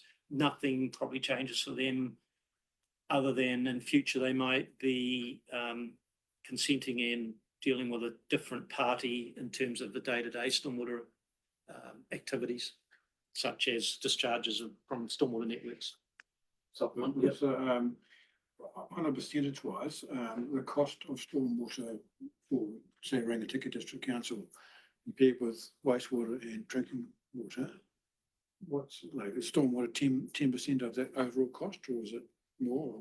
Thanks, councillor. I'm not the best person to answer that. I'll probably have to go back and grab my LTP to have a quick look, but unless Anna, you're able to answer that. Yeah, I can, through Mr. Chair. Generally, and this is across the country, the stormwater is the poor cousin. That's generally the budgets are a lot lower than the other two activities.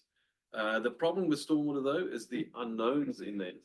So if we start thinking about treating stormwater or trying to make sure that the quality of stormwater is better, then that could become really expensive. So stormwater normally is the one, there's a lot of uncertainty about the actual cost of it. Lots more questions and answers probably going to come from that discussion, I think. So we'll carry on with your presentation. Thanks, Frank. Thank you. The next slide, please. Yeah, so what I referred to earlier, the work being done regionally, the regional appraisal project was concluded quite recently, actually, and some slides shared back through the Mayoral Forum and then ultimately to all councils and councillors. It was looked at a 10-year financial outlook, but it was extended to 30 years as well because of, I guess, the thorny issue of the fact that some councils effectively benefit, and in the joint model, some councils are what we call net beneficiaries, so they benefit inside the first 10 years and ultimately, and others don't. And then, but ultimately that shifts the other way around in time to come. Obviously, it all depends on the investment profile. And to cut to the chase, this council, for at least within those 10 years, your ratepayers are under that model would be net beneficiaries inside the 10 years. And I'll show some slides to demonstrate that point. Noting that you also have quite a bit of investment coming up in the wastewater, particularly in wastewater. Yeah, we've talked about many of those things already. It's really just a summary of what's been done to date. It's probably an unfair summary because there's been a lot of work done. Just to be fair on that one, Brent, that particular question about the net beneficiaries of that, this council table's fairly up to speed with that. That's a conversation that we've had with other meetings before. So as you should be, thank you. Yeah. So across the regions, the water and service delivery arrangements, however, I think you're probably all well aware of this generally too. If you're talking to your neighbours, they do vary in terms of staffing and means of delivery. Even concluding the assets and the way that they're managed and or assessed. And I guess this is a national issue, but is your slice of the national pie, if you like. There are 82 of 300 consents expired, so 27%, and with another 25% due to expire before 2029. I should have actually also mentioned under the legislative framework, the government intends that under your water service delivery plan, you have to prescribe arrangements to be in place at the very latest by 30th of June 2028. Can go earlier, many will, but because you can attract that extra debt, it's the minute you stand these things up. But effectively, it has to be in place by 2028. Next, thank you. So key findings was that although the financial case can be made for a regional grouping, it's a little bit marginal, but there are a number of other compelling strategic benefits, and although I haven't listed them all there, yeah, I think you've been party to some of those slides already, but effectively, there are benefits to working across Pan region, not just the financial benefits in terms of interoperability, mutual support and aid, and all those sorts of things as well, which apply. Additionally, there were some principles that were agreed to at the outset through the Mayoral Forum there, Andy, and I understand that the regional grouping can meet all those, those principles can be delivered on. And so it doesn't matter really which model you go for and which way you go, there are looming future costs for everyone, and they include the quality regulation through Te Mata Arawai, particularly the wastewater that I mentioned earlier, and compliance, which it's been done to a level now, but I think you can probably expect greater regulatory oversight in future. Economic regulation we've briefly mentioned, that's coming down the track, and I think by 2029, I think it's about that to be something to be in place. And including as part of that, really in effect, and building up to that, there'll be look at more benchmarking for service performance, which comes at a cost, and audit around that. And one that's probably no surprise to anyone here is the additional cost of insurance. Not saying CCO or any other model attracts more assurance than another model, but the fact is insurance costs are increasing significantly, so it's a matter of looking at what is the best option and how can you best provision for that. I did ask the question of the LGFA yesterday about whether they, apart from their financial covenants, which are built around debt to revenue ratios and which they call funds from operations and funds from operations to debt. Yeah, there's a couple of measures that they particularly, some of you might be familiar with those. I did ask them about whether they have any prescription around what insurance arrangements need to be in place, because obviously they're funding something that's ultimately going to build an asset. And yeah, we've kind of got an interesting answer that all hinges around the arrangement. Obviously, if the council's still a parent council in terms of what insurance provisions they have in place and so on and so forth. So if you've got further questions in that area, feel free to come back to us, because those are the areas that are kind of, we're still learning the answers as we go.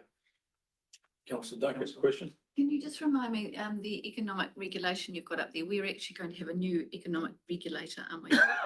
Was it DIA or? So no, not, No. yes, you're right. There will be a new economic regulator and it's been nominated as a Commerce Commission for now. And I think that's how it's going to be. Okay. Are they already, because there's already an economic regulatory regime around, say, electricity networks and delivery, and I guess to be looking for other examples, look to that, there might be some similarities with that. That looks like. So for your council, well, this council, where are we at? We've received that, we've had the initial direction, we continue to receive direction and working under the authority from the Mayoral Forum. Alongside those other 6 councils, we here, particularly the likes of Michael, myself and the finance team, have really appreciated their inputs as well. We've put the upfront inputs into a draft water service delivery plan. We've sought guidance on some points from the Department of Internal Affairs, who will continue to provide that support or guidance at least. And in particular, the one that Michael's seeking further direction on is around rural mixed use rural water schemes, and I'm aware you've got at least 4 of those here. And exactly how those financial sustainability tests apply. There are 3 of them. There's revenue sufficiency, there is, and I'm testing myself, there's debt sufficiency, of course, and debt levels, revenue sufficiency, and there's one other, which is, I've forgotten, but I will come back to you with that one if you like, because there are 3 tests that have to be met. They're very prescriptive. Put the numbers in, and if you meet a certain requirement, then you're okay. And if you don't, then you're going to have to do something different or change how you do it. Basically, at this stage, we look like we can pass all of those sufficiency tests for all the models that are being considered currently, including potentially standalone. That's not definitive yet, by the way.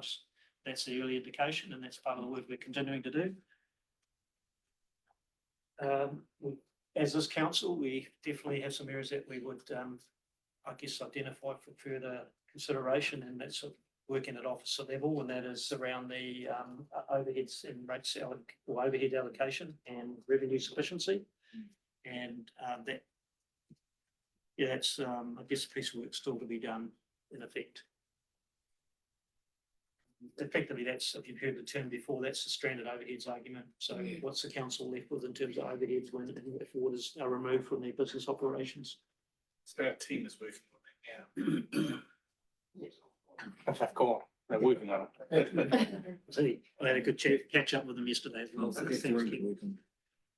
You've got a lot of new CapEx budgeted, particularly the Martin water supply, which is underway now. The Martin de Bulls wastewater, which is in the future, and Tai Happy similarly in the future. Quite big sums of money in your LTP for those, which is appropriate or as required. Mixed use rural schemes are included for the time, and that's the direction we have had to date. So that's why they are in there. And then there's some household affordability. I've just taken a select shot of some of the material that's available to you, but these are the ones that might be seen by the sound of it, but might still interest you to highlight.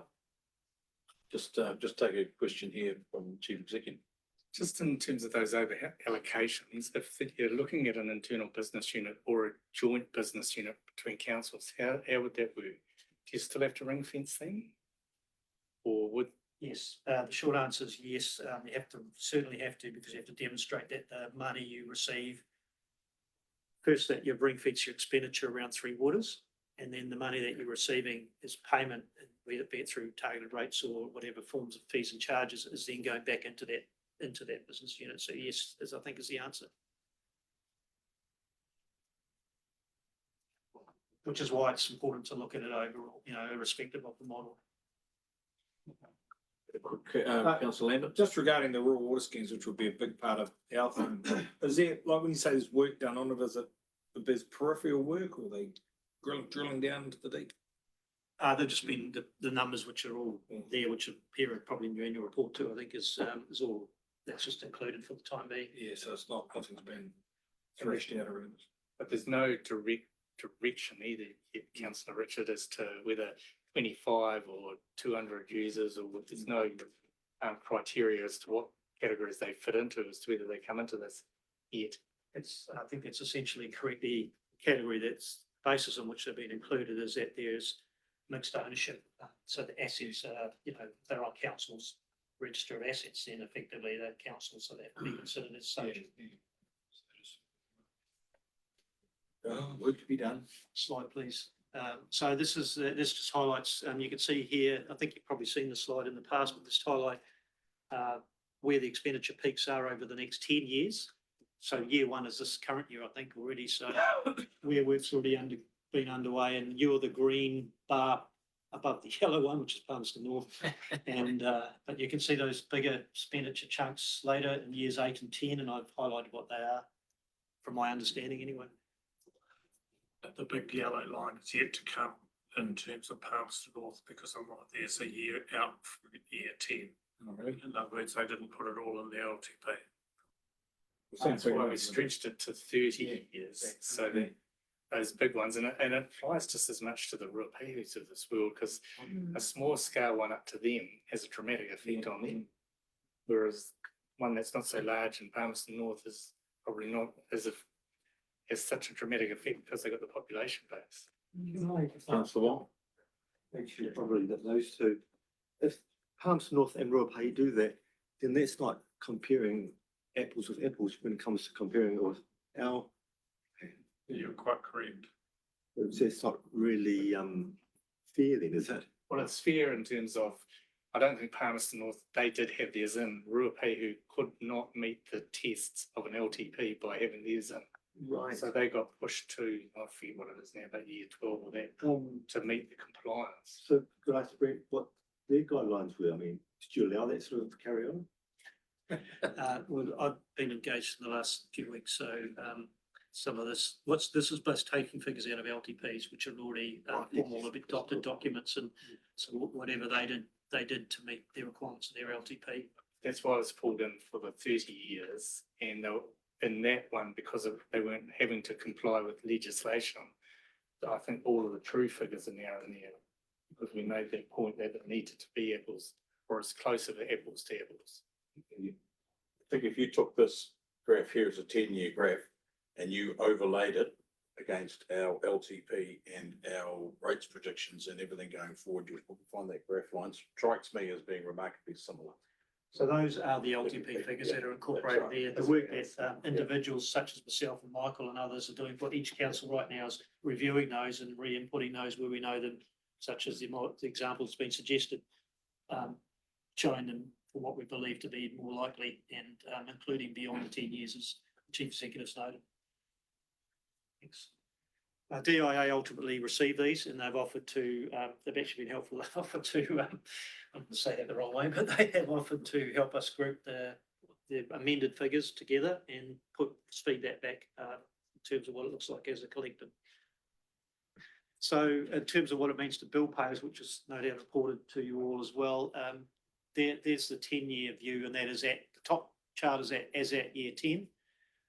What projected under the status quo, so if nothing changed, what your rates, high rate payer paying for 3 water services might pay per council in 2034, and what, under the blue line, which is in the middle there, what they would pay under the so-called, so the modelled average, if you like. So, and then the bottom one is just the weighted average over the same period, but for the 10 years in full. And either way, you can see that, as I've pointed out there, the Rangitikei line for Rangitikei bill payers is, they're under status quo would be above the line. So in effect, if you went to that model and brought it back to the blue line, that in that sense, they're better off.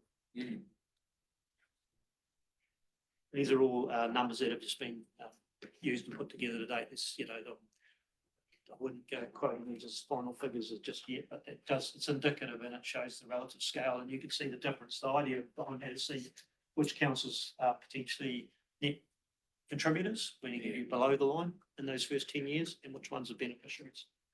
Noting that you've got the 7 in there, if you lose one of those, that I think that we've given you those figures too, of the different groupings. You know, if you take one out, I think we've just about had them all. There's groupings of 3, there was 1 out, 4 in. So I think that was modelled early as well. So once we get all those figures finalised from the reviewed and finalised from each of the councils, we'll be in a better position to model different permutations of groupings. Yes, sorry, me again. But it does say if harmonised pricing is adopted. What's the confidence of that? Well, that's a policy decision that would have to be made as part of that process, and it's certainly one of the discussions about ultimately the intent, and that's the advantage of combining, is that ultimately you would move towards some sort of price harmonisation regime. It's a matter of how quickly you get there, and you can take a staged approach to it, and there are arguments for and against per council. The ministers have avoided the issue of price harmonisation all the way through. There is no guarantee that harmonisation will occur. In fact, what you could even find is that, for instance, Taihape, the CCA says supplying water and wastewater in Taihape is more difficult, more expensive. At Taihape will be charged at a different rate to Martin. All of those things are possible. We don't know the answers. Councillor Loughton? From an overall rates perspective, if we're getting a $2,335 water bill on average, how does our overall rates position? What are we paying now for water within our rates? Approximately, will people be worse off with? So just to frame and make sure I've understood the question correctly, the rates bill now is quite different to what you're looking at there, because that's a 10-year projection. That's at the 10-year point. It's all projected, basically. But right now, I understand that for Three Waters, a household rate payer, residential rate payer, if you like, would pay something, I think it's just under 2,000. Correct me if I've got that wrong, just under $2,000 in rates right now. In this district, and it varies across the districts. Those figures are all available across every district right now. Of course, it's all a matter of public record, but through your LTP and annual plans. But then ultimately, what they're saying is in 10 years' time, if you don't change it, if the current system was to stay as it is, the rate payers will be paying something in the order of $3,885 for the same services as they receive now, versus the modelled benefits are working across, and most of that comes from lower debt for servicing because of the ability to leverage that debt by 5 times your revenue, or up to 5 times your revenue, and extend the debt repayments over, full life of the term of the loan. Right, just to add another little level of confusion with this. It is really, really complicated because these are rates per connection.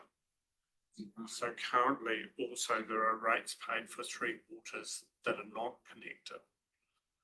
So whatever happens here, you're going to go through some form of rebalancing process in terms of rates. It will be a complicated process. Thanks, Mary. Yeah, the most obvious one for just about every council is stormwater. Stormwater is generally covered through part of a general rate or some sort of general rate applied, and obviously that would have to be, if it's standalone, it'd have to be backed out of that Contribution in terms of wastewater and drinking water as well. Yes, I know that. It's big. So that's just demonstrating the fact that there are benefits to both aggregation and harmonisation, through harmonisation. And as it stands, the modelling shows at the moment that your communities will potentially benefit from that. So what's happening next? We have a small group hui here next week, next Tuesday, with the mayor and some selected staff, I think, to meet with Ngā Waiariki Ngāti Te Apa.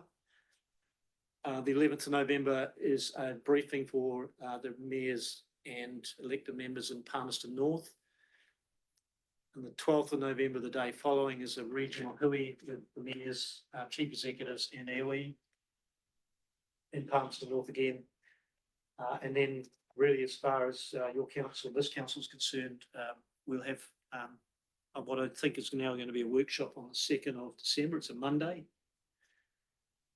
And on the 3rd of December, the mayoral forum will again formally meet. And the intention was at that forum that mayors would indicate a preference, if you like, or a principal position per council. So at least the mayors collectively understand where everyone's at. I think that's the intent. You as a council will then wouldn't meet then until the 12th of December, which is a bit over a week later, to formally resolve which options you take forward. The point being that you have to choose at least, or have to consult with the public on this. A requirement to consult on at least 2 options or a minimum of 2, and you can choose more. And when that decision really is required by December, timeframes and planning for that consultation. Noting that, and the reason I've highlighted in yellow is the date's a bit uncertain. Noting that the Bill 3 is expected sometime around that same timeframe, and I have made the assumption that consultative period for the water service delivery arrangements could be in February, March, or sometime early-ish next year. Again, reminding that the water service delivery plan is required to be in with the DIA by September of next year. Thanks. Councillor Dunn? Let's see. When you say consultation, do you mean that in fact those options will go out to the public and they will be able to give feedback? Yes. Right. Thank you. Just on that, it has to be more than one, doesn't it? So you have to go through it. So although you might say this is our preferred, as you're doing an LTP. So the formal final decision, if you like, as a council in terms of what you puts into your water service delivery plan that is submitted to the DIA for their review and ultimately, hopefully, approval, would not take place until after that public consultation. Just to note there, obviously the mayor and our staff are clearly going to be busy, but there's a couple of key dates for elected members to note. Very important. Note those dates. Yeah. Just one other thing, Brent. I thought in December we had to lodge with DIA. The service thing as well. We are submitting yes, thank you for the point. We are submitting our draft water service delivery plans back to DIA, including with those, the reviewed figures and any other changes that might have been directed to us or that we've identified, so that they can consolidate all of those and feed that back to us, ideally before Christmas and before the consultation for sure. Thank you. I think there might be one more slide. I'm not too sure. I'm trying to remember what I put in next. So yes, this is the key one from my perspective. It's certainly not all about me, but what I would like to know from your perspective is this update valuable? Would you like to continue to receive updates, and in what form? Face-to-face briefings, I'm quite happy to do those, of course. Workshops, would you like to have a weekly kind of update in terms of an email or some other form of communication like that? Or a Teams meeting, or all of the above, or some of the above? That's really, again, all options on the table. Is that something you'll seek a bit of direction? Yeah, I just note my name there. We did put a very high level sort of calendar timeline on Big Tin Can, so it's there. So it doesn't go into mass amount of detail, but it's more those trigger points Mm. for DIA this year, next year. Can I just make a comment there, Mr. Chairman?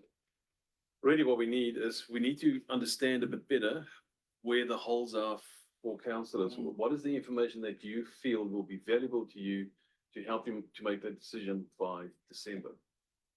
If we know, then we can go and seek that and bring it back. But it's really important for us to know what that is. Certainly the format of this presentation today has been good. Even just in the slides, and you said that you'll share those with us. So I think that that's important.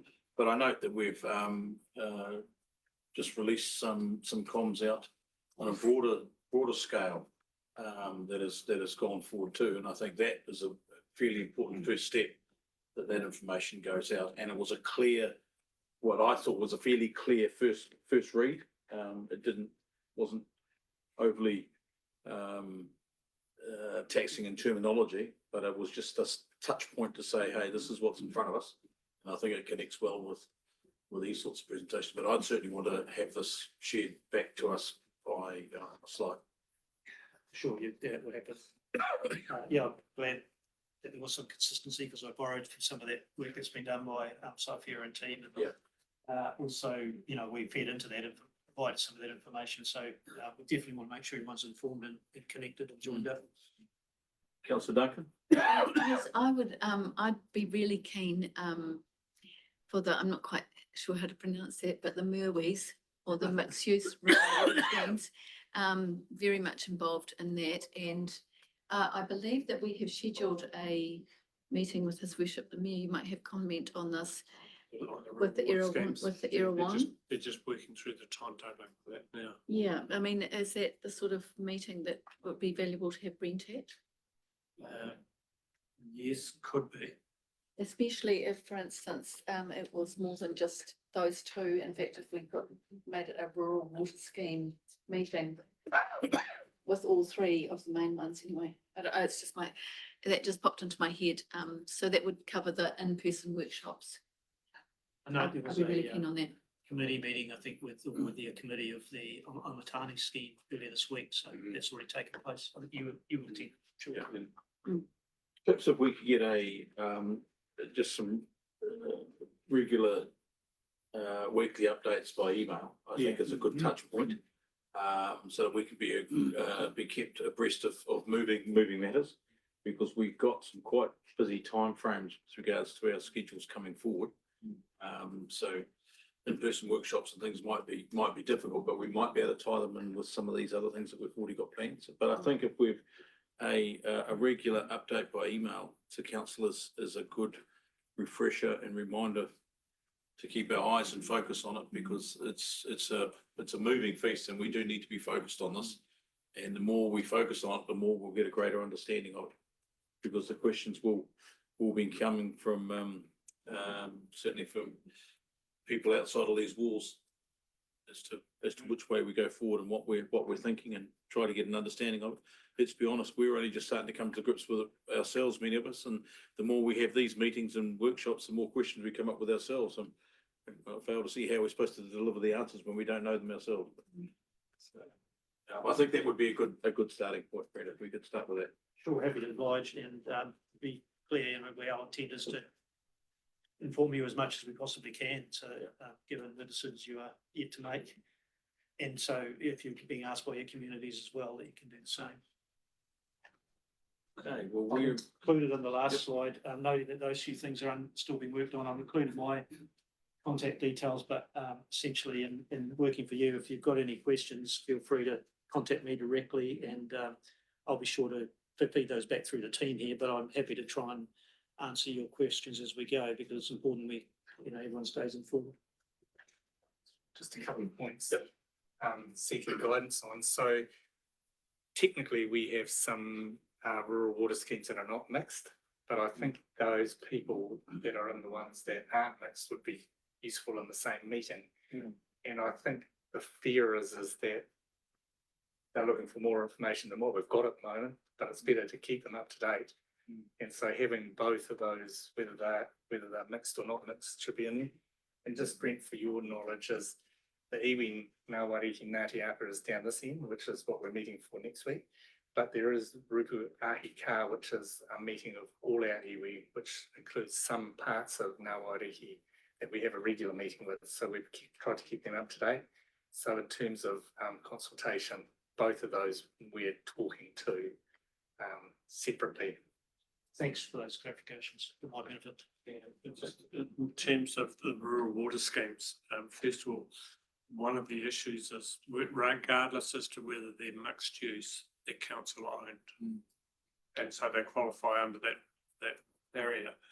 But in terms of the ownership of assets transferring to the CCOs, parts of the rural water schemes are owned by the operators.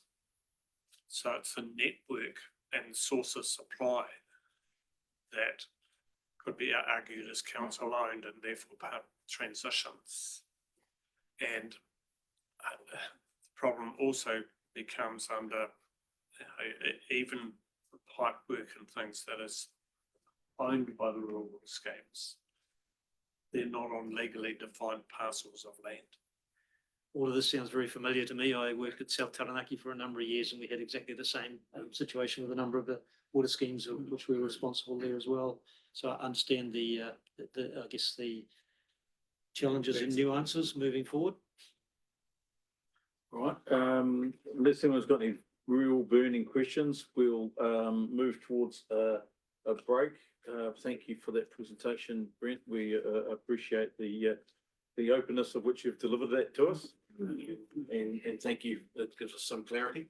I will call to a break, at which stage I'll quite happily hand over to His Worship the Mayor to re-chair. But recommendations, the verbal update report on local water done well be received. I'll happy to move that from Councillor Duncan, seconded Councillor Loudon. All those in favour? Aye. Motion is carried. Thank you. So we'll move to a break, and for those online, we'll see you back shortly.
Okay, back online, people, please. Thank you. Before we move to 11.2, I congratulate and thank the deputy mayor for hearing right in the room. It's actually full, team sometimes, gives you a break. So 11.2, who's going to take us through this? Joanna? Yeah, thank you. I think we'll do the same as we do every month. I will start and we just go through them. So the first one on the list is the Martin de Bulls wastewater centralisation. Any questions? There's also quite interesting between assets and infrastructure and council meeting. There's obviously not a lot of time, so quite often there's not a lot of movement between the two. But any questions? When can we move to self-consenting on that? On Wednesday. Yeah. That's right, so we move on. The next one is the Ratana wastewater discharge to land. I think the only update is the meeting in Ratana happened yesterday. I thought it was a really positive meeting. Just a general update for interested parties.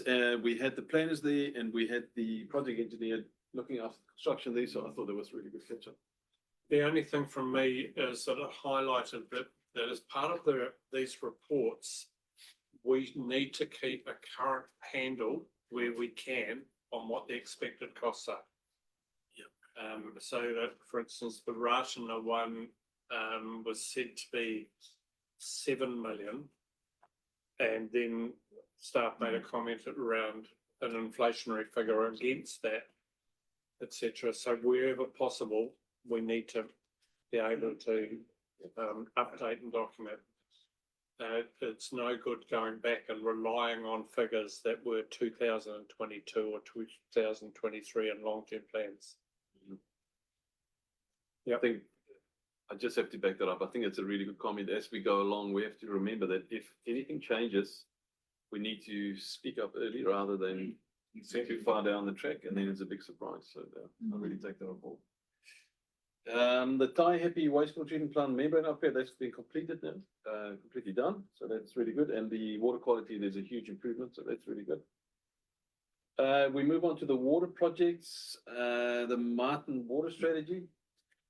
Again, there's not too much movement since the assets infrastructure update. Quick question for me on that, and it's very much along the line of the mayor's comment. We're a reasonable way into that project, and I went looking through the actual project report and the traffic light. Would we be expecting to see any updates with regards to the prices or the costings on that budget? Similar lines to the comment from the mayor, we're quite a way through that project now. Again, a very valid comment. I can just say the supplier of the plant confirmed with us recently that that is still the price. They're gonna hold it. I think it's some of the things around there that we really need to keep an eye on. So the electricity upgrades, there's a couple of other things that happens around that potentially could have gone up. I just further that, if I may, is when I saw the likes of the electricity and the switchboard upgrades and some of the power requirements, I was just sort of starting to ask myself the question, was that in the original scope of your planning with regards, bearing in mind that it was 2019 that we first started thinking about it, so time has marched on. Yeah. And is there a need to start to re-look at that? Yeah, so originally it was in, but obviously it's stargazing. We'd had to guess a lot of things. The proposal that came to council with the numbers, there was specific allocations in there. So I take on board on both these projects. I'll go back and check how are we tracking against what we proposed, just to bring that picture back and be certain it's nice and clear. So maybe that's just a note that we need to do every few months when the project, or maybe once a quarter, project against budget. If that's what you're looking for, isn't it? Or deviations or likely changes. Yeah, whether or not it needs to be every quarter, or as soon as you get a significant step where you can get, I don't know. Yeah, but it means that this doesn't happen. So it's in front of you. Even if it's once every 6 months, that there's a report on it, then it gives you the opportunity to do it. I agree with anything that comes up should be noted anyway. Yeah. But those that nothing is happening, you still have a chance to have a look. To me, the real risk is those projects that happen over 3 years. I'm thinking Mountain Bulls, where there's a slow drift of inflation And it kind of happens slowly, but you know, you're 20 years on and suddenly things cost a lot more. And there I agree with the CEO, maybe a 6 monthly check that the budgets are still accurate.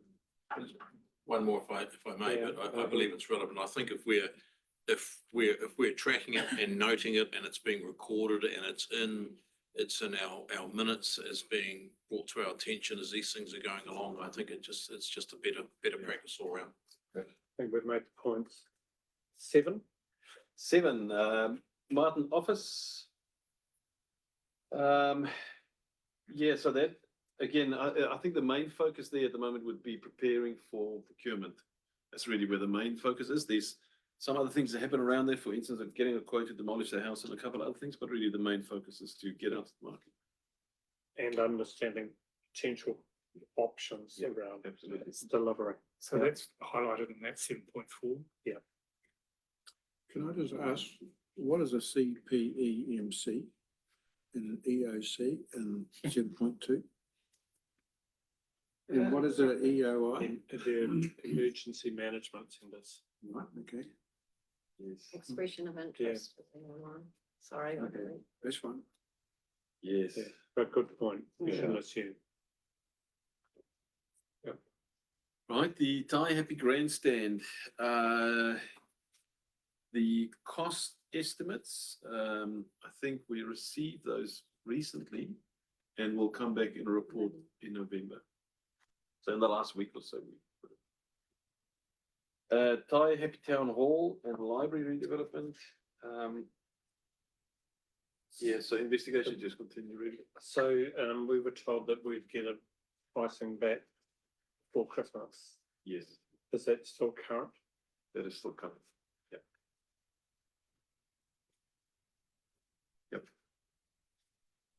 Martins from Centre. We have a report coming under public excluded, so we can discuss it there in more detail. And then we have miscellaneous at the bottom. We've got Scott's Ferry. That work continues. Main focus for us there is drawing up the memorandum of understanding with affected parties. It will be quite complex to figure out who's responsible for what at what level and all of that, but that's where the main focus is. And then, like I've mentioned earlier, I've had these discussions with Horizons. They are good to deal with, I have to say. They are very open-minded and really want to be part of a solution. So that's a really good start. Yeah, we continue to be asked questions around this, so perhaps if you could keep the balls toward councillors, Coral and myself in that loop. Then the last one there is the Thai Happy Hautipa Bridges. Yeah, my question there is, how many bridges are we expecting now to complete? So we're talking 2 at the moment, but is the third one likely to be completed? So at this stage, they've had to regroup. The cost of the I think it's number 2 bridge, which was the first one built, was blew out quite significantly with the ramp. They wanted to be able to give access to wheelchairs, actually everybody. It was the only bridge that was going to be like that because of the cost, but actually it was more than they expected. It's actually taken almost the price of another bridge to complete that ramp. I think if you go and see the bridge, you'll know what I mean. It's quite significant. So at the moment, they have the capacity to finish 2 bridges, and they will have some left over towards the next bridge, and they're continuing to fundraise. But that will go into next year now, and they had thought they'd get 3 done before Christmas, so that's disappointing for them. But they're a fantastic group, and they're just working towards the next stage. But that is the fact, and if I may, the Spring Fling, which is on the 9th of November, when the Heritage Plaque will be presented to the grandstand by Andrew Coleman, the head of Heritage New Zealand, there is a fun run and a cycle run that is going around the park, and they were to use the bridges, but it's now turned out that the bridges will not be open for that event because of consenting, etc. compliance. It needs to be signed off as well as finishing the second bridge. I'll come back to you on that. Would somebody like to move that the reports be received? Thank you, councillor Wong, councillor Loudon, those in favour? Right. Those against, carried, thank you. Minutes from committees, could somebody move the following minutes be received as a block? Councillor Wilson, councillor Moore, those in favour? Aye. Those against, carried. Recommendations from the Ratana Community Board regarding naming. Katrina, you can take us through this. Yeah.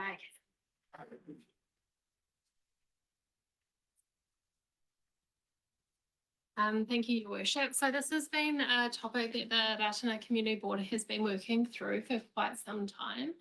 Effectively, the issue is the numbering of Ratana Road leads to some duplicate numbers. So there was a need to address that in a way to ensure that there's not duplicate numbers for safety, people being able to find certain houses.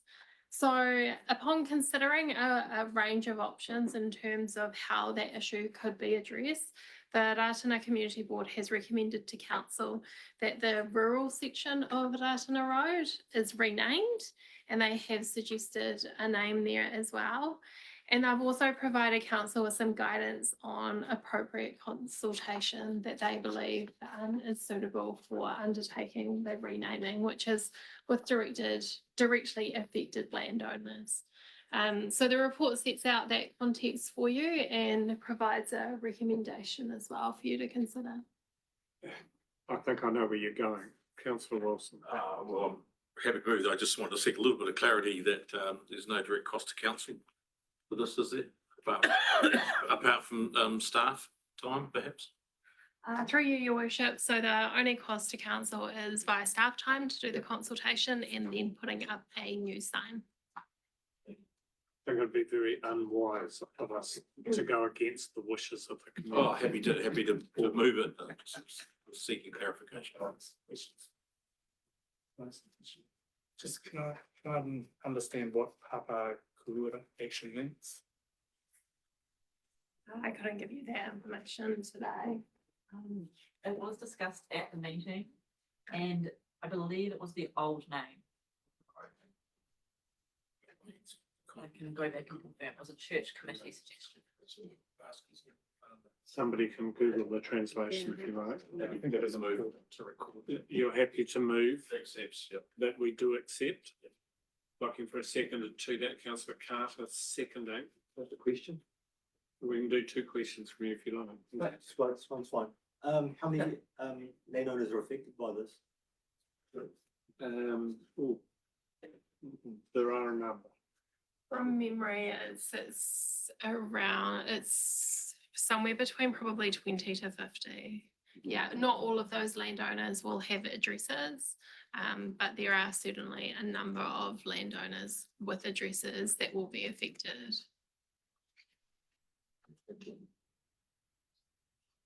Right, if there's no further, I'll put it to the vote. Those in favour?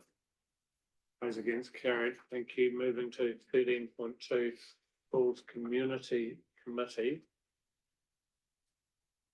Would somebody like to move that we receive the recommendation? Thank you, councillor Charland, councillor Carter. Those in favour? Now, would somebody like to take us through this? One of the councillors?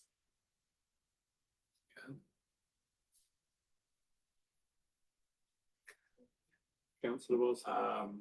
Whilst not a Southern Ward councillor, I did attend the meeting, Your Worship, that for this matter was discussed.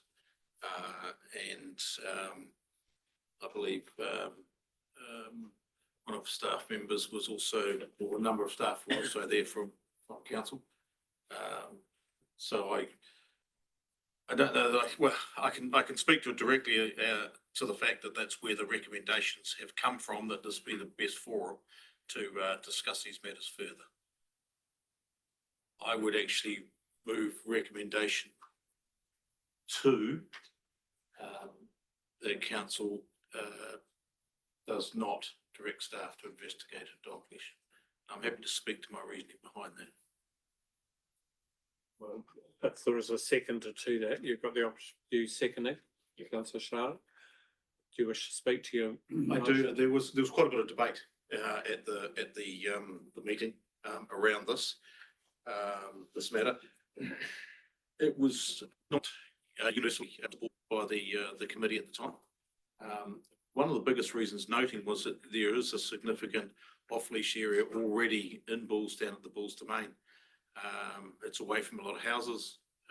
It's in a more secluded area, and a number of the committee felt that was a better space for it to be located rather than in the subject block of Haylock Park. So I'm sharing that information. Any other speakers? Councillor Loudon? I was at the meeting too, and I concur with councillor Wilson that there was much debate about it. There was concern about using that space for off-leash dogs because of the kids that play there, and the intention of locals to put in a playground. So they were concerned about that issue. My apologies, councillor Loudon. I should have acknowledged that. Sorry. Yes, sure. Any other speakers? I'll put it to a vote. Right a reply. I don't believe it's required. Your wish. To vote, those in favour, those against, carried, thank you. Recommendation 3, the council does or does not direct staff to investigate a plaque at Te Matapihi for the volunteer contribution to the construction of Te Matapihi. Can I just ask a question? Is this a plaque including just everybody as one piece, or is this a plaque for each volunteer? Again, through your worship, if I may, and I would welcome some feedback from councillor Loudon, who also attended the meeting. I believe that it was more a question of the volunteers as a body are not recognised significantly enough, I think, was because there is rather than every individual that may have contributed. I can't comment to have actually looked at the wall of recent times to double check and see if there is any recognition of the volunteer work, but I think that it was considered that the volunteer work was significant enough to hold a position on the wall noting such. Certainly, agree with Dave and councillor Wilson. There was a general feeling that the volunteers weren't recognised enough for the work they put into the project, and so this is one way of recognising their contribution as a group body. Councillor Dunn. Did they have a suggestion as to what the wording would be? This gives, if this motion succeeds, it's asking staff to investigate, isn't it? Okay.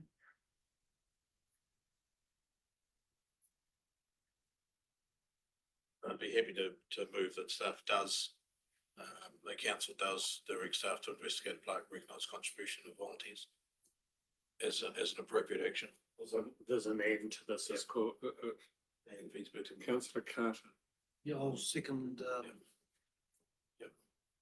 councillor Wilson. Any further speakers? No, I'll put it to the vote. Oh, what about the end bit? Is that part of the resolution? Yeah, that's part of the resolution, yes. Well, I'll speak to it. The two are linked together. Councillor. I'm happy to speak for it. When I first came on to council, there was a lot going on, a huge amount going on in that space, and ex-councillor Jane Dunn was incredibly involved with doing up houses and all sorts of sale of property, community events. It really was impressive what the Bulls community did towards Te Matapihi, and I'd be really happy to see that acknowledged. With your opening of the building, there was mention of the volunteers and the work they did put in. So they were captured in that, but having a plaque, or I would say something in light of what's already on the honours wall now, of that sort of plaque with the appropriate word would be ideal, I feel. Yeah, the plaques that are there, and there are a number, are grouped according to whether they're platinum, gold, silver, bronze, or that sort of thing. Depending on the level of financial contribution, but there isn't a plaque that acknowledges there are a huge number of volunteer hours put into this. They were acknowledged on the board at the building that we built, the house that was put on the market, as volunteers there, but of course, that signage is now no longer there. Councillor Wilson. Perhaps it's a right reply if I may. Well, I would just see if there's one more speaker Oh, first. just, before I go on. a question about the relevance of the end bit in there. Council committee considered the committee's request for information, but they don't have it. So I don't know whether we need an and, we just do the plaque. That's one of the reasons why I clarified that it's for a group, not individual people, because there are people that have come to me and said, oh, so-and-so Bill Bloggs spent quite a lot of time as a volunteer. And I don't think that we can get down to an individual name recognition. No, that's why I'm questioning why we need the and, we do a plaque for everybody. Yeah, no. I'm not getting it, am I? No. It's gotta go back to for the It's got to, it's staff to investigate, and if I may use this as my reply, that council provides feedback to the community committee that we don't hold the information, because their part of their request was list people individually who donated. We don't have that information, so I think we need to tick that off, and the and does tick that off as being an action. We don't have that information. And that the council involves our staff to investigate a plaque for Te Marapehi for volunteer contribution. As volunteer as a body. Volunteers. And we're gonna provide feedback that we don't. Yeah, we don't have that information. Thank you. This motion succeeds, it's Been a long day. Right, a reply. I'll take it as said. Let's vote, those in favour. Those against carried. Thank you very much. Recommendation 4 that council does or does not move the current display in the foyer in the foyer of Te Marapehi to the hall. Councillor Carter. Does not. Are you moving does not? Seconded to that? Councillor Sharman seconding. Wish to speak to it? Where it is the appropriate place. It's a area that's frequented by a lot of people who are biding time. When the halls in use of other people, or even for the fact of where it would go in anywhere else, could be upstairs in the library, but who would find it up there? So I believe where it is the appropriate place. Any other speakers? The only comment I'll make is that it's not, to get to it, it's kind of got to go around those steel stairs. It's not the easiest thing to access. It's not. Right. Yeah, that's the only, but where would you put it? Councillor. Just comment, at the meeting, there was concern that there wouldn't be enough space for the volunteers plaque around where the president is. Let's let council staff investigate that. I think that's what this is. Any other speakers? No. Put it to the vote. Those in favour? Well, everybody was supporting you. Just for the fact of talking about the plaque, that could be a separate one in that same area, if there's not enough on the board. Or in the hall. Or in the hall. Where, Yeah, just a single plaque. or in the information that he looked, you guys still in it. Thank you, carry on. Put it to the vote. Those in favour? Those against? Carry. Would somebody like to move, please, so we move into public excluded for the matters given and the reasons for? Councillor Carter and Councillor Wong. Thank you for those online. And it's good night to you.